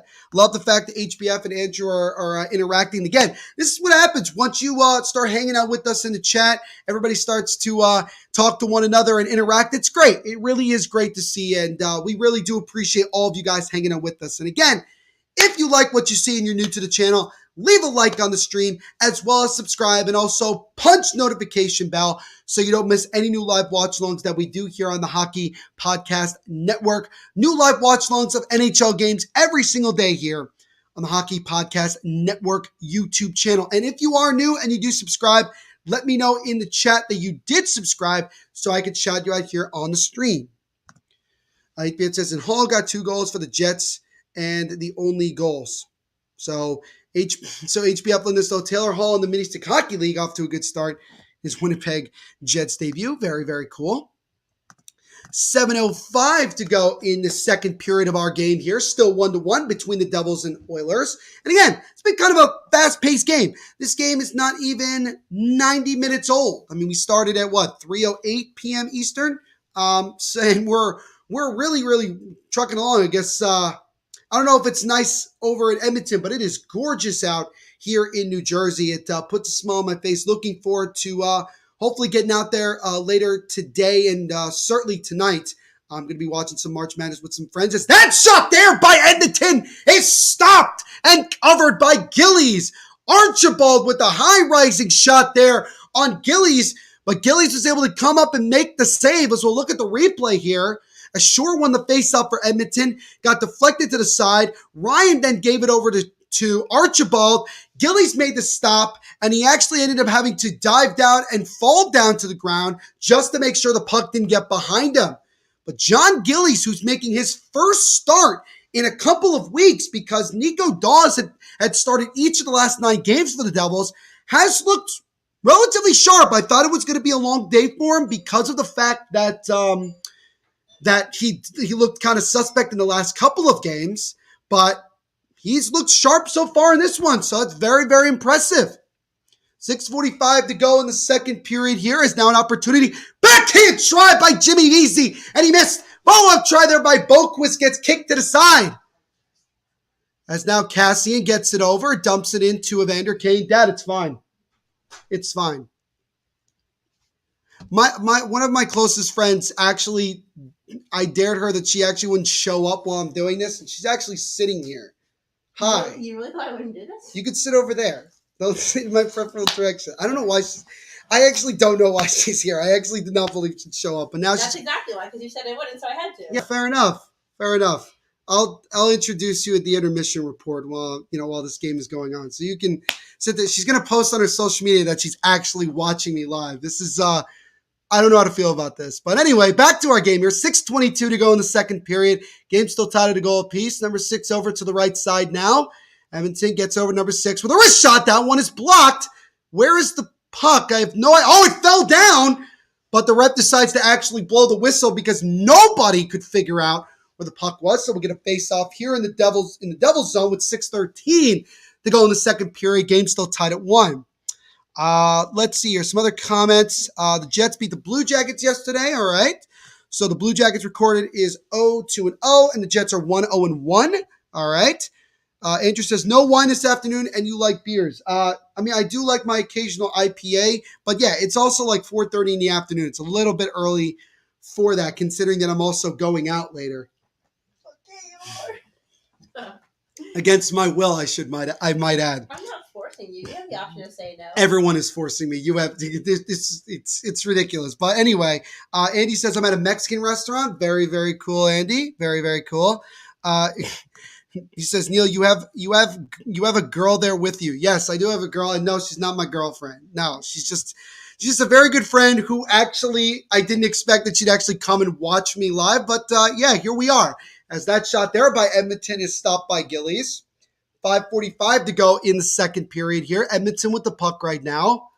One time slap shot there is stopped by Gillies to the side. And then comes out of the zone as Jimmy Vesey will knock it out for the Devils. And then McLeod will dump it in as both teams make a line change. Let's see here.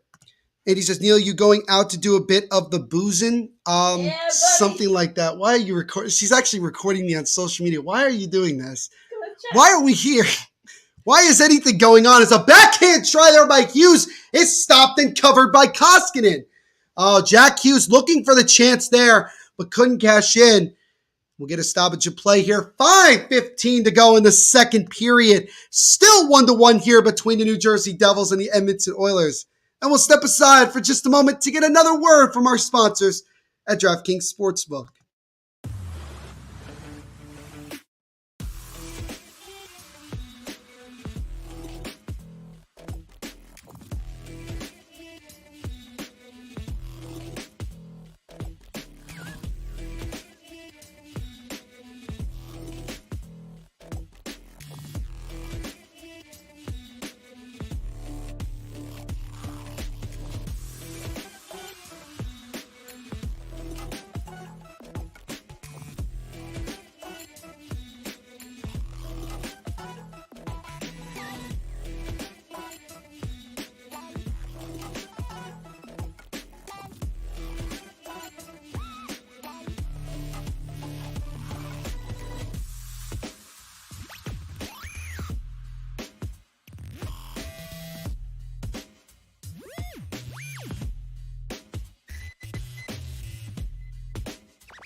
All right, team, time to bet NFL games. Confidence. I'm feeling a parlay with more legs than a spider. So 9 legs? Roll the dice, baby. Indecision? We pick one home favorite. I abstain. You can't abstain. Boring. 6-leg parlay, 2 home dogs, all hitting the over. Boom!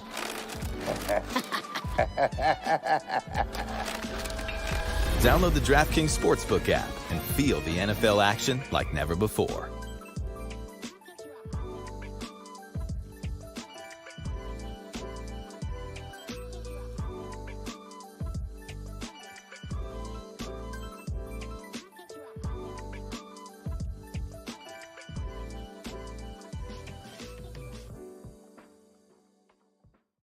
So again, guys, a big shout out to our sponsors at DraftKings Sportsbook for sponsoring this live watch along and everything we do here at the Hockey Podcast Network. As always, guys, make sure when you sign up for DraftKings to use our promo code THPN. 4:53 to go in the second period. Looks like Zach Kassian is going to the sin bin penalty box for the Oilers. So the Devils will have their third power play of the afternoon. They are 0 for 2, but another chance here to see if they could score and take the lead. Everybody apparently wants proof that my friend is actually here, and you will get proof in a few minutes, so please be patient. If you stay on and like and subscribe, I will do it. How about that? That's how I get it. Let's see what else here. For Scoopers, Jacob. Yeah, no, I'm ignoring half of these comments because you guys are being weird about it. I'll fuck them up. They're all like 7 or 8. That's the other thing. Oh, So again, you okay, just well. make it. That's why it's making it weird. As now the Devils control the puck in the offensive zone. Jack Hughes gets over the left side to Brett. Man. Now over to Severson. Now back to Brett on the left side. Get to the Bastion. Bastion looks to set it up. Get to the Brett on the left side again. Left faceoff circle. Now to Bastion. Bastion again. Losing the puck. Gets over to Brett. Brett tried to wrap it around the boards, and they lost the puck. Both teams kind of like pushing and shoving at the moment, trying to control it here. Who's got it? Edmonton has it. Can they get it out? McLeod cannot. It's blocked again. McLeod intercepts it, and finally it gets out, but it deflects into the Devils bench. What's going on, Luke Simpson? Good to see you, buddy. Hope you're doing well today this Saturday afternoon. Leave a like on the stream as well as subscribe. Helps out the channel tremendously. Happy Saturday, Zach. It's not the Zach with Zach. This is Zach? I said Luke. Oh. His name's Luke Simpson. I'm Jacob I'm listening to you like posting a chat. Jacob Gill says, "Come on, Oilers!" So he's cheering on the Oilers.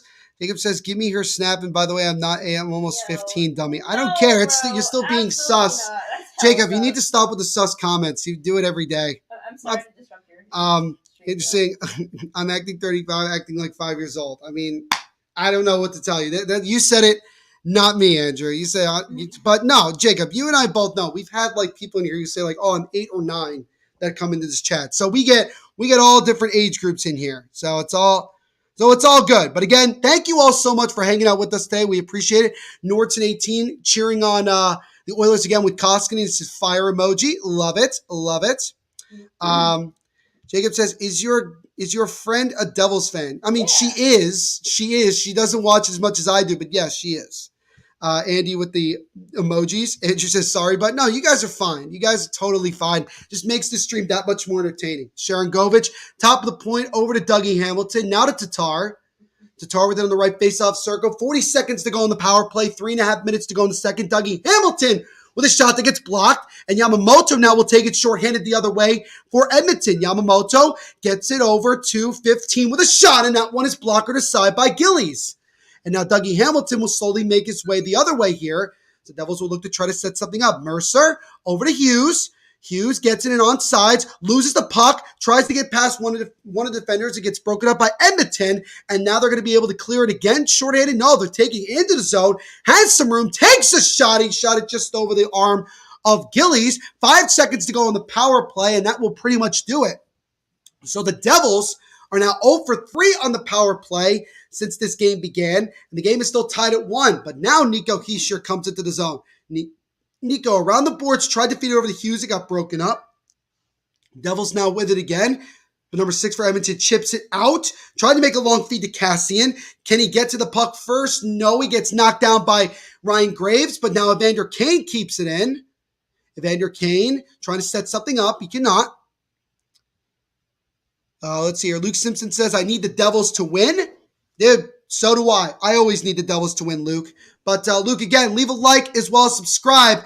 If you haven't already, man, really does help out the channel. As a wraparound try by Evander Kane is stopped by Gillies. Now the Devils will look to try to take it the other way with exactly 2 minutes to go in the second period. Game still tied at 1. And he says, sorry. Oh, never mind.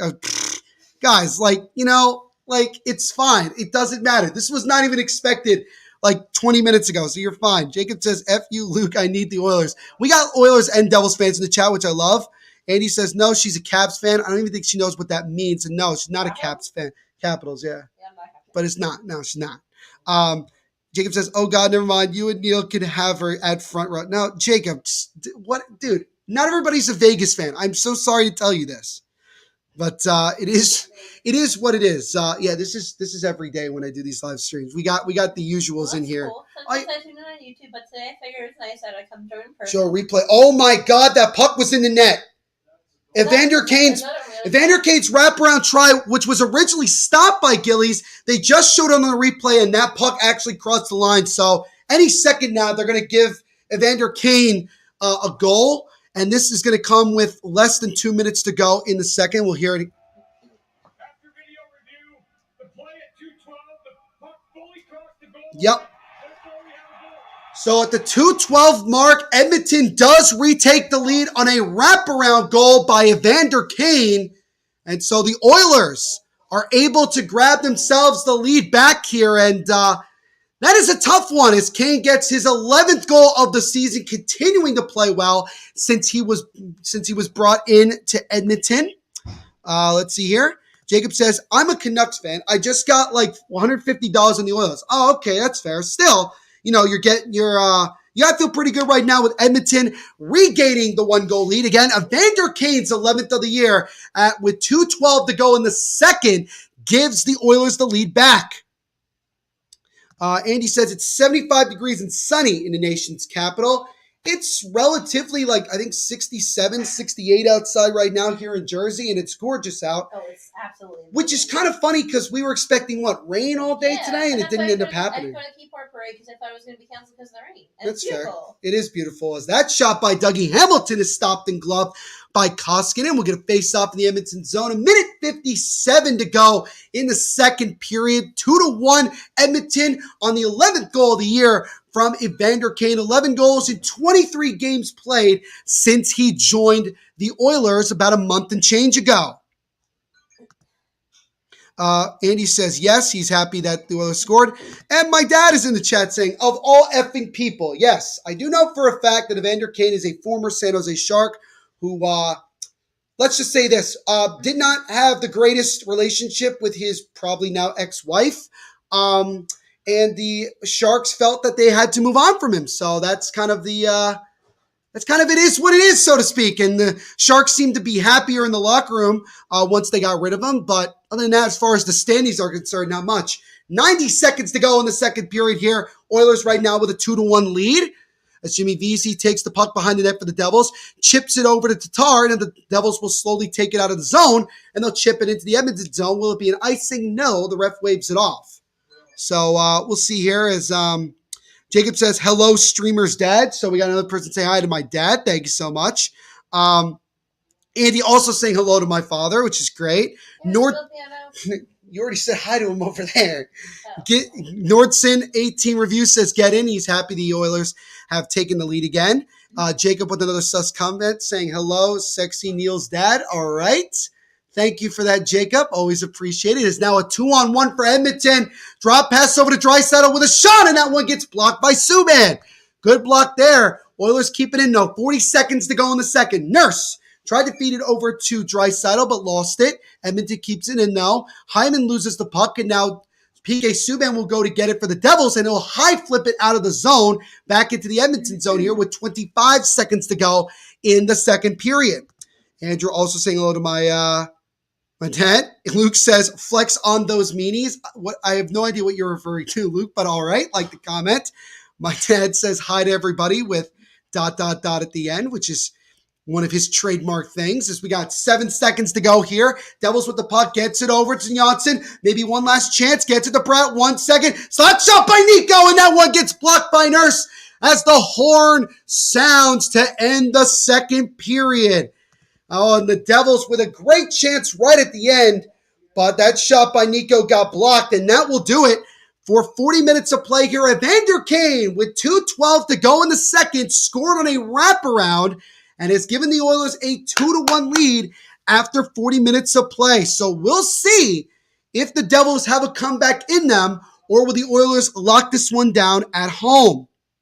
HBF says, let's go Leafs. Do they play today? The Leafs do. They play in Nashville later tonight against the Predators. And he says Jacob equals sus. Could totally agree with that. HBF again saying, let's go Leaf. Lee Monson saying, what a game. Hashtag go Oilers. Maybe a good game for the Oilers, not necessarily for the Devils, but still one more period to go. My brother now is in the chat apparently. He says, Lord, do I have to sing this or can I just read it? You want me to sing it? Why do you guys make me sing on this stream? So he put in the chat here, and some of you probably know the song. It says, Lord, I was born to gambling. Man, I hate you so much. Isn't it rambling, man? Not gambling? All right, all right, fair enough. But there's my brother. So there we go there. HBF, Andy saying hi to HBF. Isha's in the chat saying, thanks for joining everyone. Like and subscribe. Watch alongs every day of the week. Awesome. Jacob says, does Neil Dad think the Penguins will win? He probably doesn't care either way. They play the Coyotes. So since they're in our division, the Devils division, I'm sure he probably doesn't want them to win. Jacob equals Lady Getter. Don't know about that. Also, if you guys want to do donations as well, they're not required, but they are obviously appreciated. All donations go back to the host like myself. So if you want to donate a little bit, that is appreciated also. Isa says, nice shirt. Yep, I'm wearing the American THPN shirt, which is kind of cool. So shout out to the boys over there for getting me one of these. So yeah, was not expecting a low-scoring game. No, it was considering the lack of consistent goaltending from both of these teams, Lee, it is a kind of a surprise that we've only had 3 goals through 40 minutes. So we shall see about that. But before we continue on here, ladies and gentlemen, we are going to get another quick word from our sponsors at DraftKings Sportsbook.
All right, team, time to bet NFL games. Confidence. I'm feeling a parlay with more legs than a spider. So 9 legs. Roll the dice, baby. Indecision. We picked one home favorite. I abstain. You can't abstain. Boring. 6-leg parlay, 2 home dogs, all hitting the over. Boom!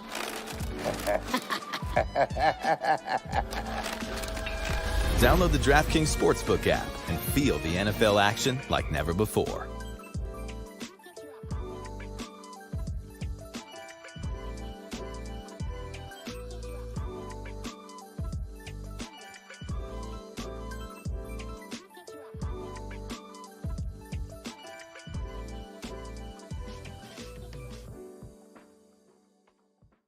You want some with me to any of these things, you're welcome to.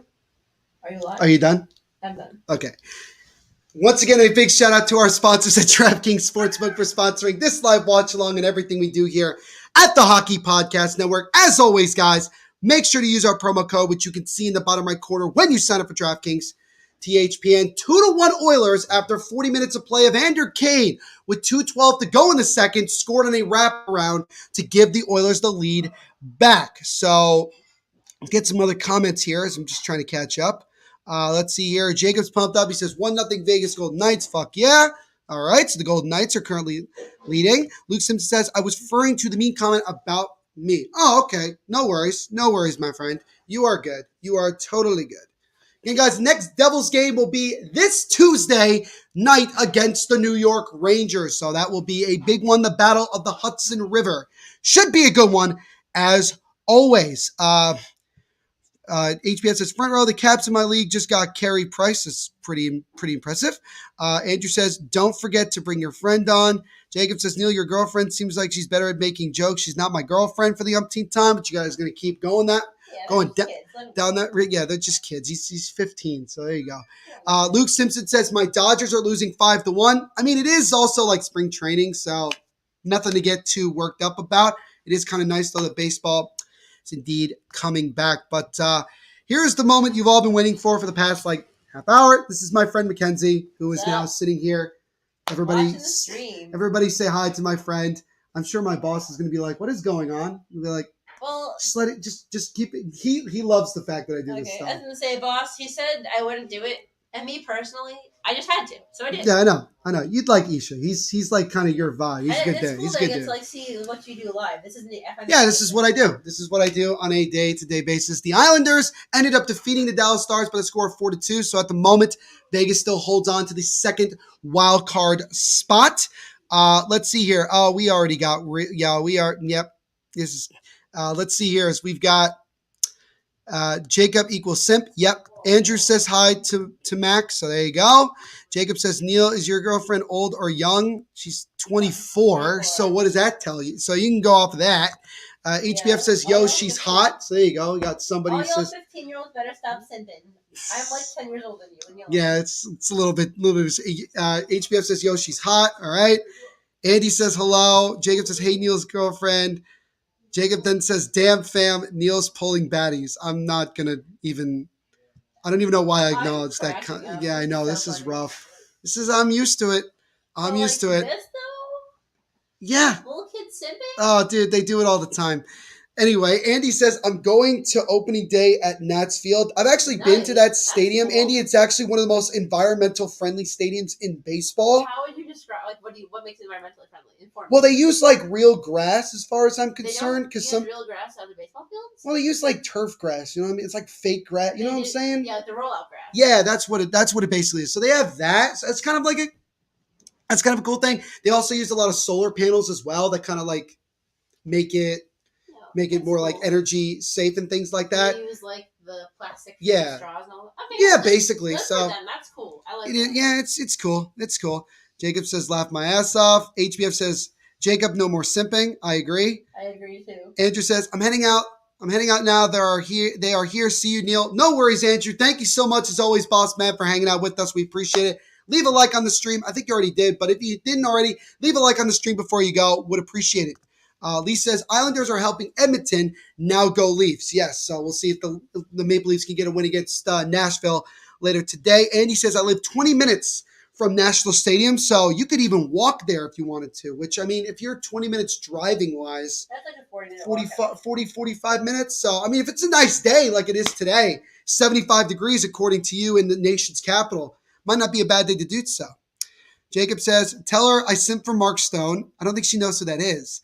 And Jack Eichel, also make her search them up and rate them 1 to 10. So he wants you to rate them, I guess, looks wise. Why are we doing this, guys? Neil, why have you put me in this position? Neil, Mark Stone, not it. So on a scale of 1 to 10, is he like a 1? Like a 3. So yeah, so Jacob, she gives Mark Stone a 3 out of 10, and that's being generous. Now, what about Jack Eichel? How do I spell his last name? E-I. Oh, I got him. Yeah. C-H-E-L. Yeah, C-H-E-L. Yep. So now we're doing this. So like a what a 4. So she actually thinks that Jack Eichel is better looking than Mark Stone, but not by much. My hair like Adult looks fluffy. Fair enough. There, oh, he's got. I could see that. I actually could see that. That's an inside joke that you guys don't know about. It looks so fluffy. I just want to. All right. Andy says, "Well, we take the subway." Oh, okay. That's also not a bad idea. What kind of interesting stuff do you see down there? I want to know. And this is So, Andy, apparently Mac wants to know what type of interesting things you see in the Washington subway system. I doubt. Is it like New York? I don't know. Is it like New York, Andy? Let me know. Jacob says, fuck Neil. Fuck Neil. His girlfriend is better. What does that mean? I don't even understand what that actually means. Y'all ain't old enough to speak English, please. He doesn't speak English. That's the other thing. Oh, man. HBF says, I don't know. I may leave because Jacob's wired. Yeah. See, yeah, Jacob, this is where you got to tone it down, buddy. I know you're jacked up because the Golden Knights are playing right now, but hopefully you haven't had too many Red Bulls since the day started. Yikes. I know. Luke Simpson says, "Go Kings, go!" All right, so we got that right now. Golden Knights are up 1-0 over the Kings after 20 minutes of play. So we got that. Jacob says, "Oh, never mind. I don't like her." So there you go. Now you have an enemy apparently. Yeah, say less. HBF Jacob is just having fun, bro. I mean, he's having fun in his own Jacob way. Let's put it that way. HBF says Austin Matthews is hot and Mitch Marner is too. Not with that mustache, HBF. Not with that mustache. Other than that, I guess you could think. And then Jacob says, I spec Red Bull. And that just proves my point. That just proved my point right there. So that's been a very interesting intermission report. But before we continue on with our game here, ladies and gentlemen, we are going to take actually, before we do that, Andy says, it's nothing like New York. Cops and cameras everywhere, bro. People don't really mess around on the metro except the druggies dying. All right. Yeah, It seems a little bit safer than the New York. Safer, I wouldn't say less entertaining. Maybe. Yeah. So, that seems to be okay. I think I've actually taken the subway once in DC when I went from where my dad's former partner used to work, and then to National Park, as my dad says they got a package. There's just so much going on right now, guys. And I'm a simple man with a simple pleasure of wanting to watch a hockey game with you guys. But we get entertainment also, so that's great. And Simps apparently as well. HBF says, y'all, I'm eating mac and cheese. Very, very cool, my friend. Hell yeah. That's very, very cool. Jacob says, Neil, show your mom. No, because she's sleeping and I'm not waking her up. So there you go. Andy says, very safe. That's very good. Better than what we deal with in New York. We like safety. Right. But before we continue on here, ladies and gentlemen, we are going to get another quick word from our wonderful sponsors over at DraftKings Sportsbook.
All right, team, time to bet NFL games.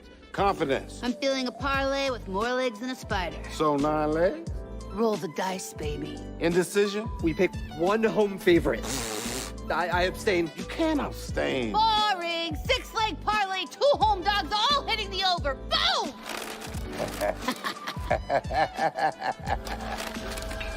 Download the DraftKings Sportsbook app and feel the NFL action like never before.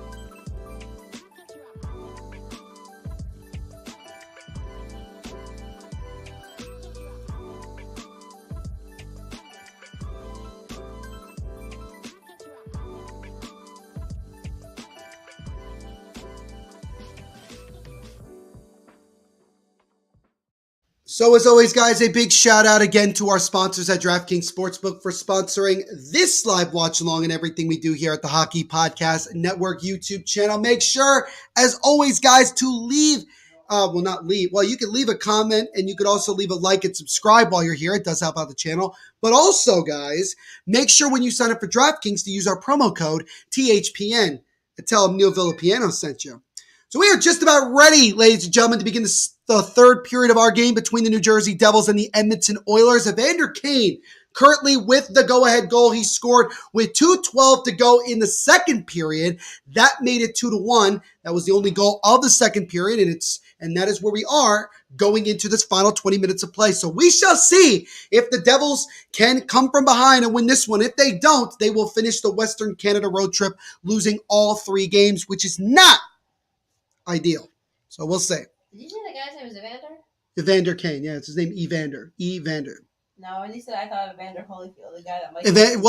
Evander Holyfield Kane. There you go.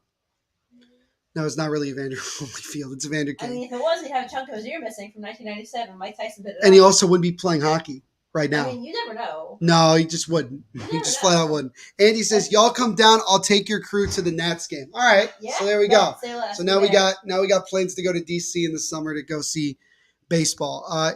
Jacob says, "Neil, leave some baddies for the rest of us, please, bro. I'll leave you as many as you want, man. You can." You should host. You should have Jilly on here next. Oh God. Oh God. What are you gonna do? Tell her that too? Like, oh yeah. I'm gonna be like, All right, go ahead, do it. All right, go ahead. I'm not gonna. Next time it'll be me, Jilly, and Neil. Oh God. That'll just get worse. Me, Jilly, Adam. But no, we'll just get the whole crew to come here and sit behind me. I mean, honestly. And it'll just be a riot for 3 hours. We can all just like sit here like we're taking a family photo and you can just stream from the floor. I'll just stream from the floor. It'll be great. Andy says, "I'm a federal employee. I can get good seats for any sports in DC." All right. I mean, technically I am too, but I can't do that. Yes, she is too. So again, 2 is better than 1, right? Yeah. So I can't do that kind of thing. I'm not. No, you don't have that power. No. Not yet. No. Not yet. You'll get there. You'll get there. I mean, yeah, Jacob says, How many baddies does your girlfriend know? And again, not my girlfriend. An infinite amount, as many as you can want. Yeah, as many as you want, and probably gonna hang out with some tonight, I would assume. That's just an assumption. I don't know. Andy says this is a great idea. Let's plan a meetup for THPN. We've already discussed that a bunch because a lot of us want to get together and actually meet up. You know, hopefully if we continue to build and stuff like that, and we get an opportunity, we might actually like do that where we get like hosts as well as like fans of the network that come and hang out with us for a cool evening. It might be actually a lot of fun. So we'll see if we can plan that out in the future. But we are just about ready, ladies and gentlemen. Let me know in the comment section what you guys think is going to happen here in this third period. You think the Oilers are going to lock it down? Do you think the Devils are going to come back and win? Anything in between, let me know in the chat. I am just hoping the Devils can win because obviously me being a fan and covering the team, you want to see them win as much as possible. Jacob says, "Bet, ask her where and when can I pick them all up." First of all, Jacob, you live in Canada. You live in Canada. That's a far drive. It's a far drive. So a boy that don't even have his license. Yep. So there you go. I thought it was though like you could get it younger in Canada. I think it's like 16. Yeah, so you still can't get it. But anyway, that's what I'm saying. The puck is dropped and we're underway here in the third period of our game between the Devils and the Edmonton Oilers. Edmonton currently with that 2-1 lead on the most recent goal by Evander Kane. Andy says, "Jacob, how are you going to do this? Magic."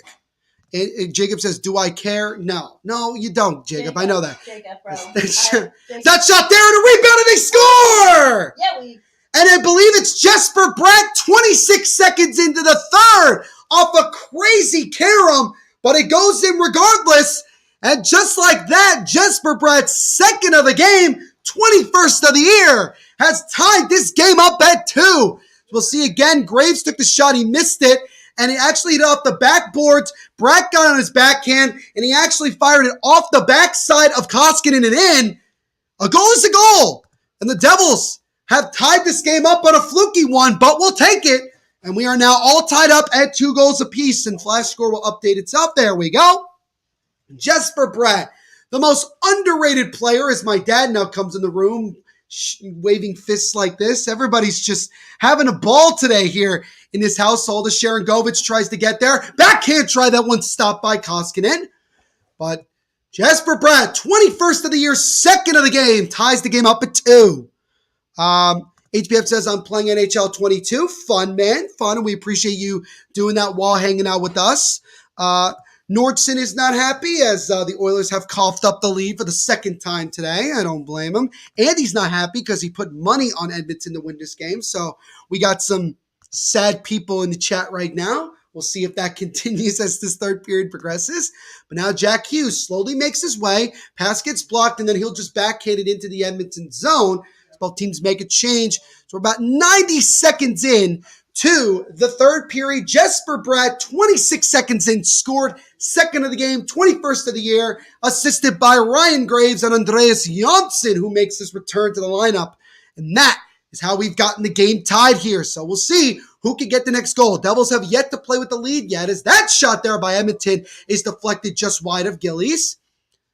Ty Smith trying to whack at it, get it out of the zone here as VC fires over to the left side. Number 6 keeps it in for Edmonton.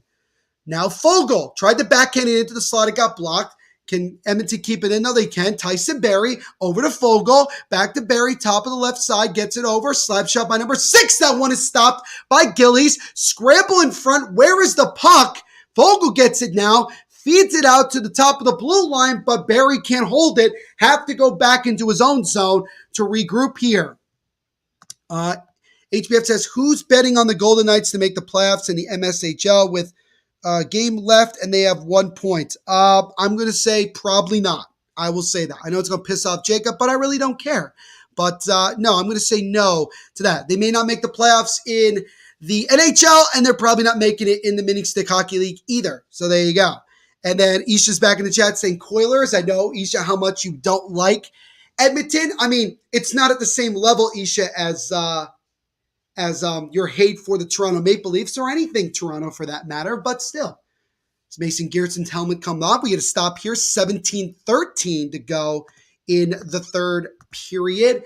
Jesper Bratt's second goal of the game, 26 seconds into this period, has tied the game up at 2, and that's the most recent goal. So really good start for the Devils here in this third. We'll see if they can get the next one and grab their first lead of the contest. Face-off will be to the left of Koskinen. Face-off won by Edmonton. Darnell Nurse slowly gets it over to Cody Ceci.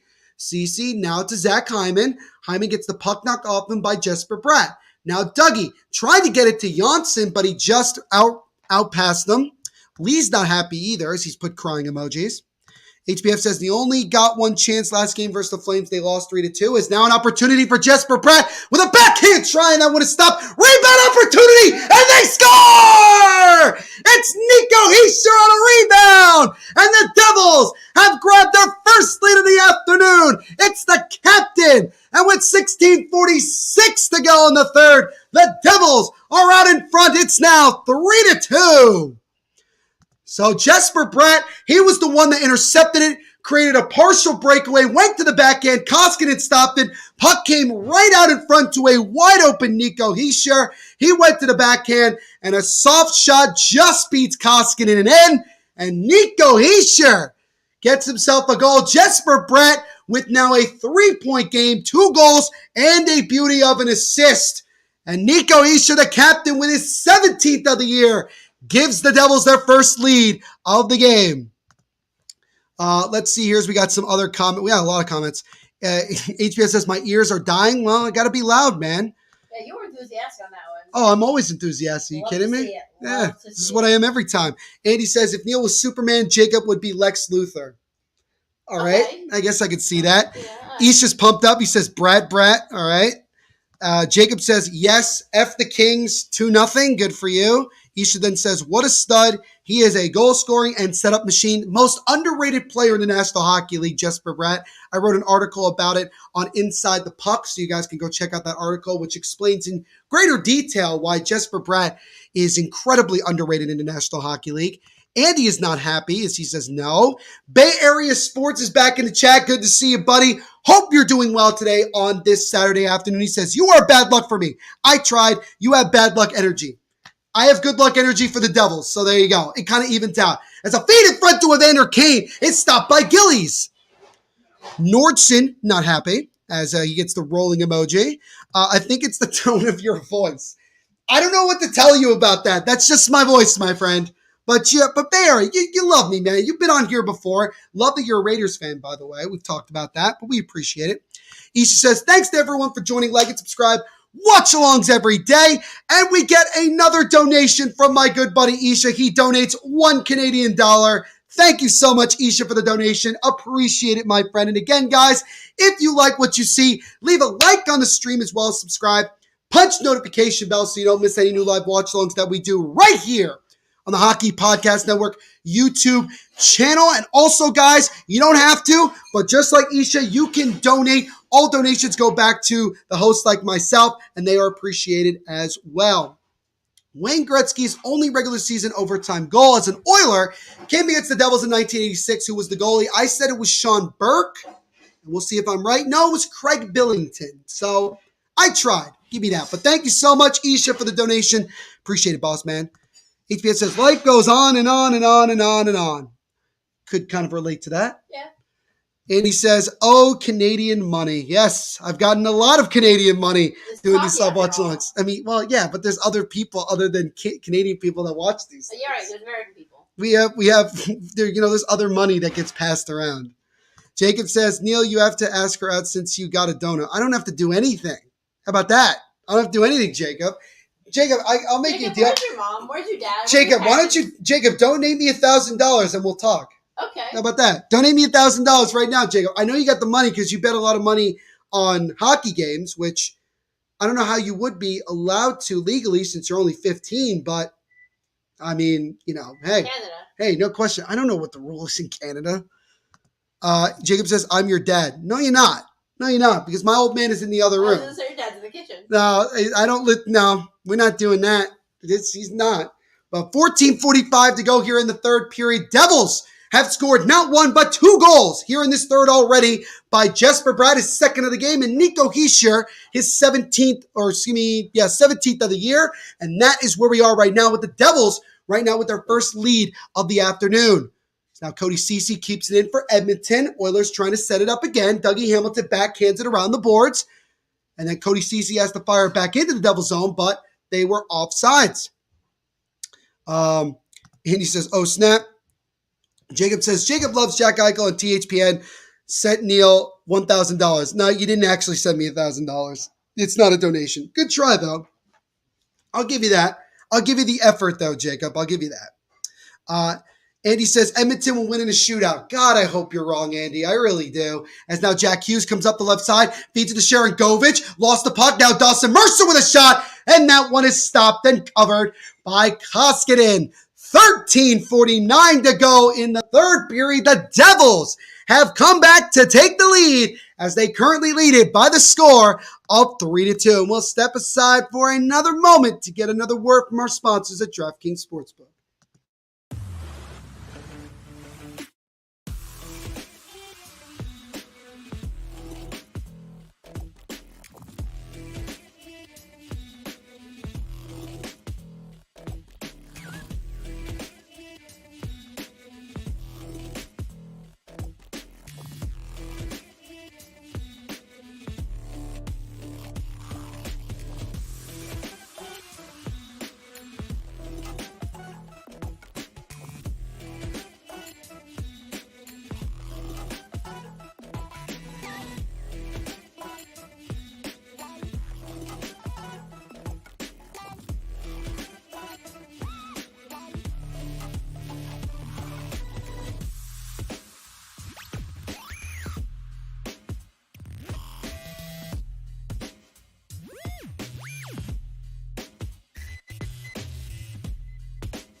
All right, team, time to bet NFL games. Confidence. I'm feeling a parlay with more legs than a spider. So 9 legs? Roll the dice, baby. Indecision? We pick one home favorite. I abstain. You can't abstain. Boring. Six-leg parlay, 2 home dogs, all hitting the over. Boom!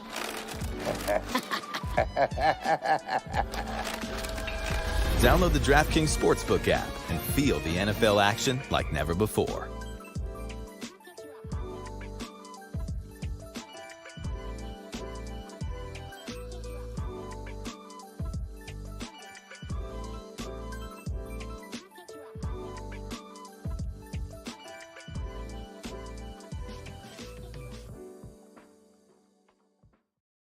So once again, a big shout out to our sponsors at DraftKings Sportsbook for sponsoring this live watch along and everything we do here at the Hockey Podcast Network. As always, guys, make sure when you sign up for DraftKings, and you really should right now because DraftKings has a lot of really exciting offers, especially for March Madness. When you sign up for DraftKings, use our promo code THPN. 13 and a half minutes to go in the third. The Devils have scored not 1 but 2 goals early in this period by goals by Jesper Bratt and Nico Hischier, and have come back from down 2-1 to now have a 3-2 lead.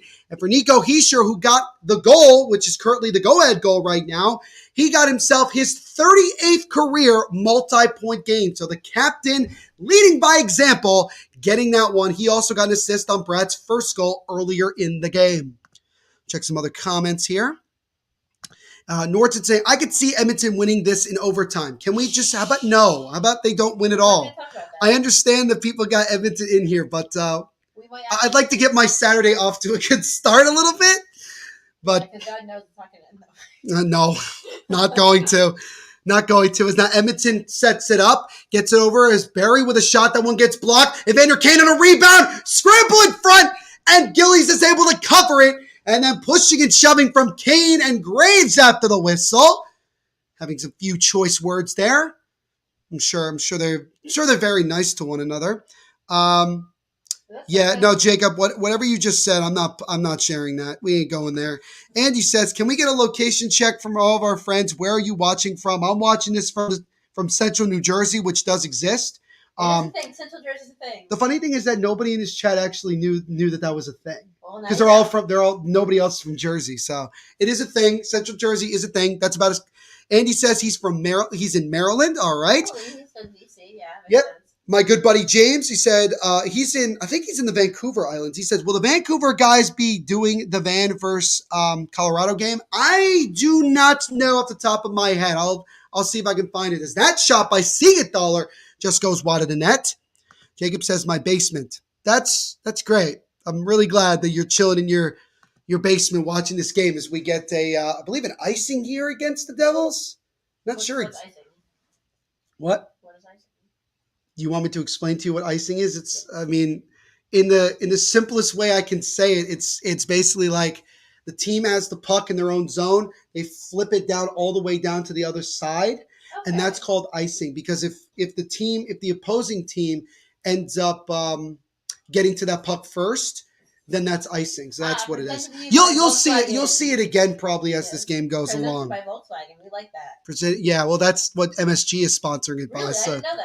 yes, indeed. As that shot gets deflected, but Koskinen still had to make the save. Jack Hughes now with the puck behind the net, looking for somebody, gets over to his backhand, goes behind the net again, stops again, feeds it in front to Mercer. That one is blocked in front. Sharagovich trying to whack at it on a rebound, but it's broken up again by Edmonton, and now the Oilers look to try to come the other way. Draisaitl tried to feed Puljujarvi, but it was broken up by Ty Smith. Let's see here. Norton said, I'm watching this from South Sweden. So it must be late, or it's not terribly late, but I have no idea. Ask him. But no, that's very, very cool, Nordson. Thank you so much for hanging out with us here on your Saturday evening, I'm assuming. Wait, Nordson, how did you hear about Neil? Like everybody does. They look for a stream for a game and then they come on. We do games for every single team in the NHL, so sometimes we get a lot of people. We did like Olympic games. We did Olympic games that had we had an Olympic game with Slovakia, and we had like over like 150 people from Slovakia chatting in. Well, that makes sense if you're doing the Olympics. I just mean like a North American game. Oh yeah, no, people like to watch hockey regardless. Every day's a good day to watch hockey. That's right. That's absolutely right. Andy says Neil gets drunk after the Devils lose. I mean, No. Don't speak that into existence, please. Devils are gonna win there. James says he's from Calgary. Well, no, he That's meant Calgary, not Colorado. No, it's a different question. James is from the Vancouver Islands. Okay. James at Calgary. I'm not sure exactly, James. I'll see if I can find it. There's a short angle try by Edmonton and they score. Oh my goodness, it's Tyson Barrie from a sharp angle. And the Edmonton Oilers have tied the game up at 3 here with 10:56 to go. It's Tyson Barrie that scores. Kind of a weak goal by Gillies, but then again, he is a sieve. We got 10 minutes left. We can do this. But yes, we do have about 11 minutes to go in this one. So still a lot of hockey left to go, but you just spoke it into existence as they score. I knocked on wood. But you look at it again. Barrie on the right face-off circle. He just took a sharp angle. Gillies trying to hug the post. It hit the neck of Gillies and went in. So that's about as sharp angle can get. But it ends up in the back of the net. And the Oilers have tied the game up at 3 apiece here, with Tyson Barrie getting just his 5th goal of the season. Nordson said it is currently 10:20 in the evening where he is in Sweden. So they're about 5 hours ahead of us. I always feel like Sweden's so much farther. Like that section of Europe is like... No, it's more like other countries like Slovakia, I think. And now my dad's coming. Would you like to make a comment? Yeah. Robert next door left half of an Irish soda bread at the door. Jeff has hit it pretty hard. You might want some. Okay, so now I got that going on today. This might be the most interesting up and down emotional day here on the Hockey Podcast Network. And again, thank you all so much for hanging out with us today. You guys are getting a show and a half today. Andy says Central Jersey equals Trenton, Burlington, and meth addiction. I mean, he's not wrong in that. Pretty strong. That's a pretty strong comment, but all right. James says there wasn't a stream last night. I can only control, guys, what I can control when I get called upon to do these streams. Sometimes we're able to do one, and sometimes we just run out of time. So we try to do the best we can to do one every single day here. Jacob says, I'm from Ukraine, not good over here. So I hope you're doing okay. Hopefully you're doing okay, Jacob, during this very, very difficult time where you are, and we're all thinking about you, man, 100%. And then Jacob says, right after that, let's go, goal, because he's cheering on the Oilers.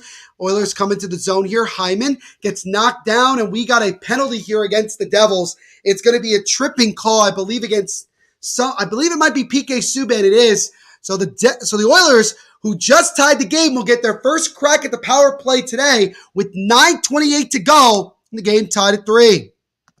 Nordson says, there we go, overtime win incoming. Can we stop speaking that into existence? Lee says, yeah, making a game of it. It has been a really good game, just from a hockey perspective. It has been a really good game, so I'll give you that.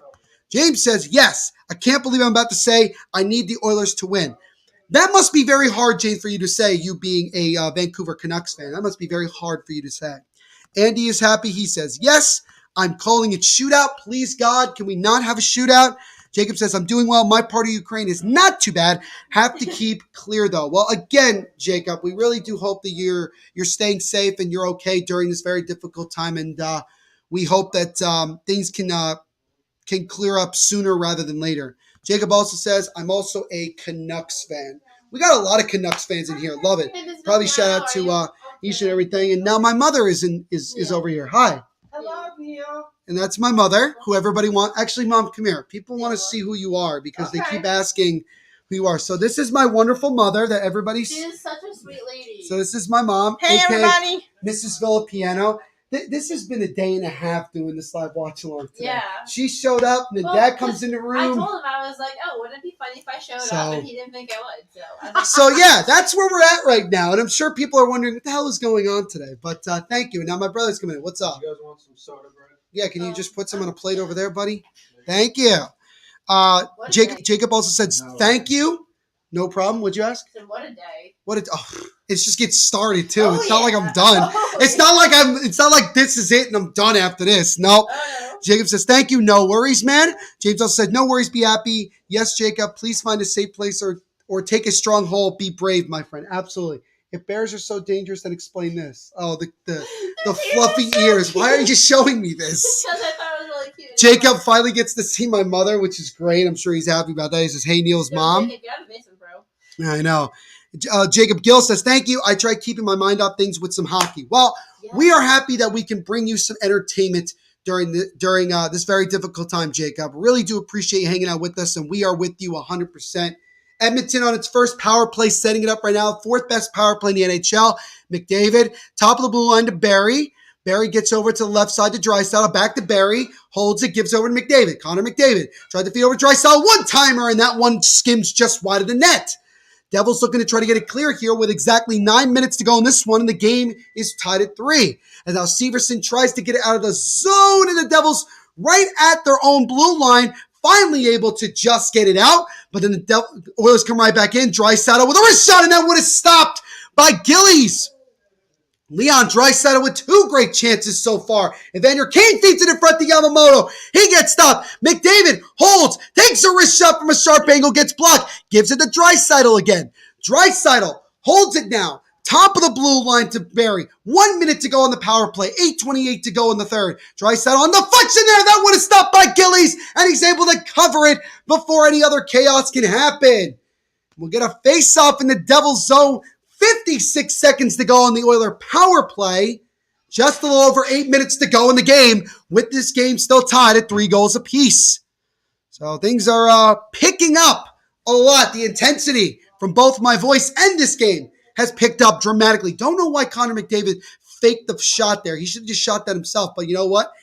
McDavid not scoring isn't a win in itself. So I will take that. Andy says, yay. So everybody's enjoying. We got over 20 plus people in the chat right now hanging out with us. Again, if you're new, leave a like on the stream as well as subscribe and punch notification bell. New live watchalongs every day here on the Hockey Podcast Network, covering every single team in the National Hockey League. And then my brother just said, well, that's a foregone conclusion, isn't it? I mean, Gillies is not great, but he's doing the best he can, right?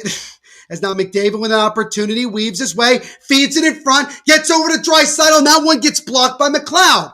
Devils trying to get the puck and clear it. Siegenthaler tried to go around the boards, intercepted by Draisaitl. 38 seconds to go. McDavid with the puck now. Try to drop pass it to Barrie. Over to McDavid on the left side. McDavid backhands it over. That one gets blocked, and then it gets deflected, and they score! It's Evander Kane with his second of the game, and on the power play, and with 7:57 to go in the third, the Oilers have regained the 1-goal lead as it's now 4-3. God damn it. Oh, God. Well, you knew that was coming. Edmonton kept the puck in the zone the whole time during the power play, and that was such a weird goal. I got to see it again. I don't even know how this went in. McDavid with the backhand. It hit off the skate of Michael McLeod, and then John Gillies, who didn't even really know where it was, just couldn't stop it. Kane got it. It was just a fluke goal, and they'll take it. But Evander Kane, second of the game, 12th of the year, scores with 7:57 to go in the third, and the Oilers now up by a goal. James says, brother, what a game. Cheers to your audience in the room. Yep, they are supporting me 100%. So I'm having a great time hanging out with you guys. Then James goes, oh, brother. And then Nords it says, play La Bamba. That's their, isn't that like one of their goal songs, if I'm not mistaken, Nordson? I have no idea, to be honest with you. I don't know. It might be. That'd be really cool. If the people who made the song get royalties from it, they probably can do it. James, showing us some hockey emojis. Love it. Jacob Gill says, let's go. I hope the Devils can get a good draft pick. Thanks. I don't even know if that's necessarily a compliment there, Jacob, but appreciate it nonetheless. Evander Kane, second of the goal, 12th of the year, assisted by McDavid, Tyson Barrie. So now the Devils will have to look to get the next goal to tie this one up at 4. Dougie Hamilton will ice the puck, so the faceoff goes back in the Devils zone. 7:32. How about that? To go in the third period. Oilers now with a 4-3 lead. So this is tough. That was tough the last couple of minutes. Devils had gained the lead 3-2, and then the Oilers just kind of took it to another level and have scored each of the last 2 goals. Tyson Barrie.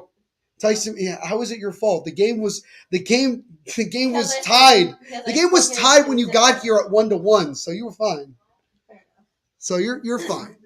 But now the Devils trying to get it out of the zone here. Ty Smith gives it over to Jack Hughes, gets broken up. Draisaitl whacking at it now.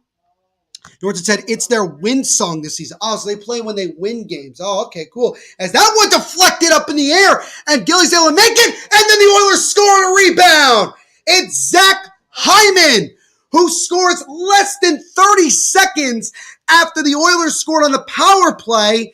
And with 7:08 to go, the Oilers have made it 3 unanswered goals, and it's now 5-3. And ladies and gentlemen, this once again proves for the umpteenth time that John Gillies is in a complete sieve and the Devils have horrible goaltending. As that one, again, that just hit off the skate of Hyman, and Puljujärvi got it around the net, fed it over to Draisaitl. Hyman didn't even touch it with his stick. It hit his skate and in. And the Oilers now have doubled the lead, and it's now 5-3, largest lead of the game for either team. And now the Devils really have to get the next goal as Zach Hyman gets his 21st of the year to make it 5-3 Edmonton. And Nordson is pumped up as Labumba may indeed actually play when this one's all said and done, because this is a tough hill to climb if you're the Devils. But Janssen comes into the zone. Bratt keeps it in. Now Bratt needs one more for the hat trick. So does Evander Kane, so we might see a hat trick today. Who knows? Janssen tried to get it to Graves, but he missed them, and it's going to roll all the way back down into the Devils' zone, so Severson will go back to play it. Severson off the boards over to the left side to Ryan Graves. Graves makes a long pass over the right side, tried to get it to Vesey. He missed them. No icing now. 75 controls. He'll flip it out of the zone and back out to center ice as the Devils will look to regroup again. James says, wowzers. Yeah, we've had a really up, back and forth game here in this, just a crazy third period in general, because we've had what? 3 goals. We've had 5 goals. So we had 3 goals through the first 2 periods, and then we've added 5 more here in the third. So now it's starting to become a game that was expected because of the lack of good goaltending from either team, as both goaltenders have given up at least 3 goals. Zach Hyman's goal, 21st of the year, assisted by Draisaitl and Puljujärvi, as both Draisaitl and Puljujärvi each with multi-points of their own. As now Boquist slowly into the zone. He takes a weak shot that misses completely in the net. 5:40 to go in the third. Vesey over to Geertsen. Geertsen with a shot. That one gets deflected aside by Boquist. Vesey trying to keep it controlled here for the Devils. Now over to Boquist. Boquist loses it. Fans continue to do a wave in the arena, as I can clearly see it. It's a pretty good wave, actually. And then the puck is cleared out of the zone, and the Devils will have to regroup again. Dougie Hamilton will hold and then dump it into the Oilers' zone. James says, Oilers will play the passing game from now on. Well, if that's the case, then the Devils may actually have a shot. Third period shots are 15-8 in favor of the Oilers. Shots overall are 37-26 in favor of the Oilers. And now we get a stoppage of play as a referee was hit in the face with a puck, and he is bleeding profusely. So that is a freak. Did you say nice? I said yikes. Oh, you said nice. I was like, what the? No, I said yikes. But he is slow to get up, and so they will go to commercial break with 5:02 to go in the third. The Oilers now leading this one by the score of 5-3 over the New Jersey Devils, and we'll see if that ref ends up being okay. What's going on, Danny Burgos? Good to see you, my friend, as always. Hope you're doing well today on this Saturday afternoon. Leave a like on the stream if you haven't already. It helps out the channel tremendously. Nordson says, oof. Yeah, it was not pretty, as both players from both teams immediately went to the ref and said, hey, we need a trainer here. It's rough. James says, hey, everyone, how about that rookie? I have no idea. What rookie are you talking about? Am I missing something? Did I miss something? I have no idea what you're referring to. But while we have a break in the action here, we're going to get another word from our sponsors at DraftKings Sportsbook.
All right, team, time to bet NFL games.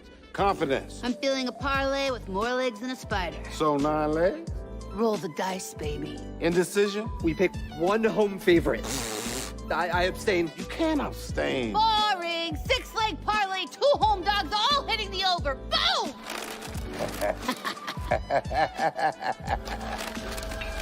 Download the DraftKings Sportsbook app and feel the NFL action like never before.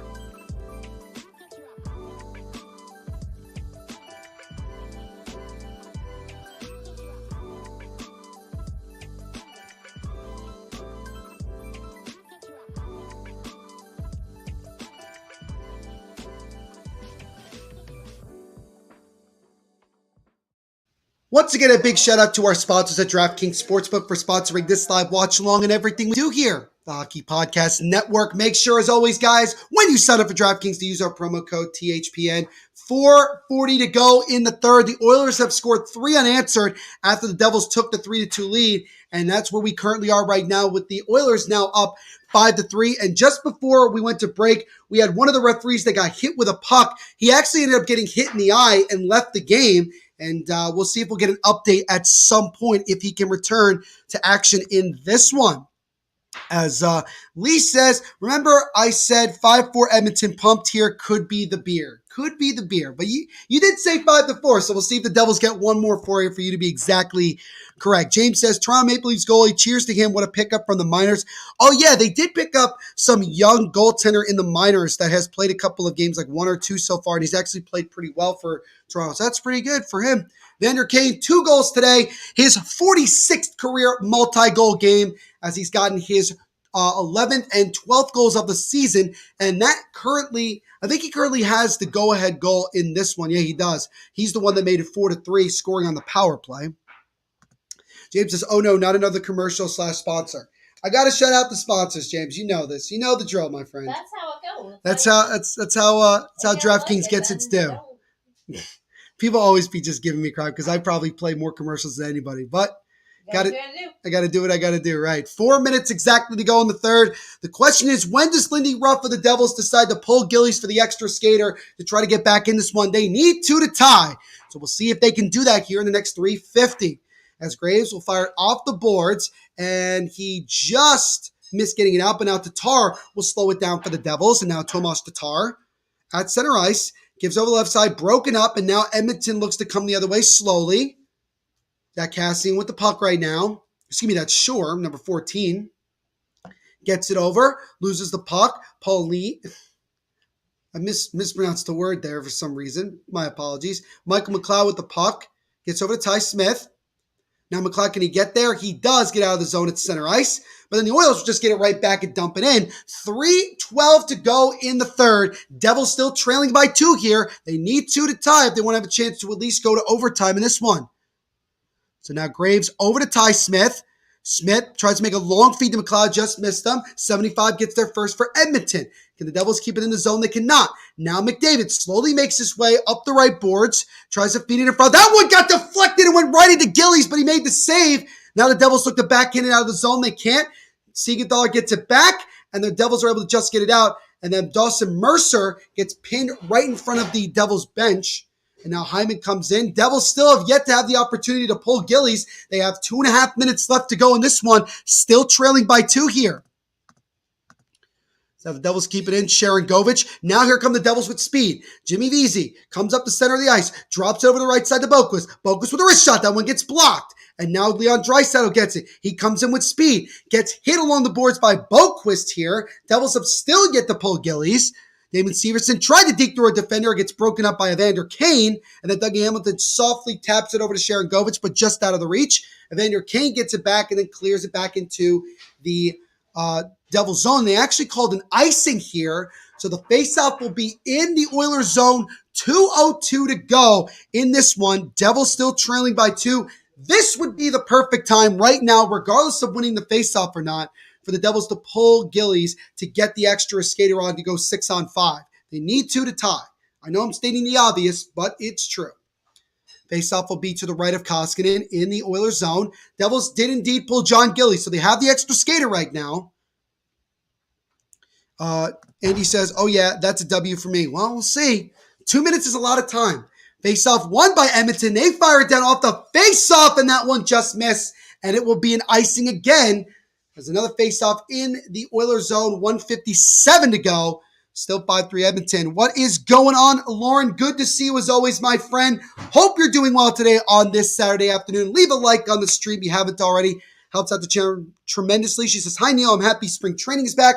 My Angels lost 10-8 to the Athletics, but it's only spring training. It is indeed only spring training. The games don't count for at least another couple of weeks, but it is exciting to have baseball back as that pass actually got deflected out of play, so no penalty to either team. Face-off still in the Edmonton zone right now. 1:53 to go. Devils somebody needs to step up right now if they want to have any chance of getting back in this one. Nico Hischier will take the face-off for the Devils, while Leon Draisaitl will take it for the Oilers. Referee ready to drop the puck. He does. Face-off won cleanly by Nico Hischier. Dougie Hamilton with a shot, and he just roofed it over the net. That one's deflected in a big-time glove save by Koskinen. Damon Severson with the soft shot. It got deflected maybe once or twice, and Koskinen was still able to see it to make the save. We'll see it again as Dougie Hamilton tried to roof it, but he missed.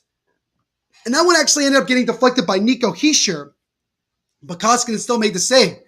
This faceoff is won by Edmonton. Cody Ceci now with it, being pinned by Jesper Bratt. Devils trying to control the puck. Draisaitl gets there for Edmonton. Now gets it over to Kane. He fires it at the empty net, and he just missed.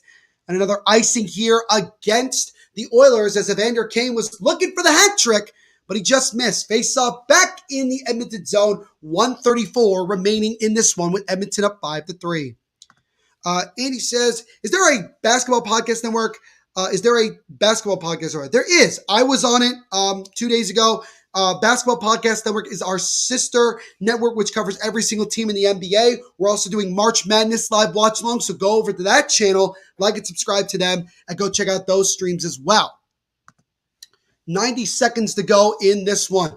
Devils desperately need to find a way to get more pucks to the net right now to create some opportunities to get back in this one. Again, Nico Hischier will take the face-off for the Devils. Face-off is won by the Devils. Dougie Hamilton tried to make a pass over, intercepted by Connor McDavid, and he will coast, and he will tap it into the empty net, and that will pretty much put this one away as Connor McDavid could not escape scoring against the Devils, albeit it is an empty netter, but he scores, makes it now 4 unanswered goals. Dougie Hamilton, piss-poor pass. It was a weak pass. He tried to get over to Severson, and then McDavid, using his speed, blow past Dougie Hamilton, taps it into the empty net, and it's now 6-3 Edmonton. And the Devils, unless they score another goal, will lose their 3rd straight game in a row by the score of 6-3, which is crazy. Connor McDavid's goal, 35th of the season, makes it currently 6-3 Oilers.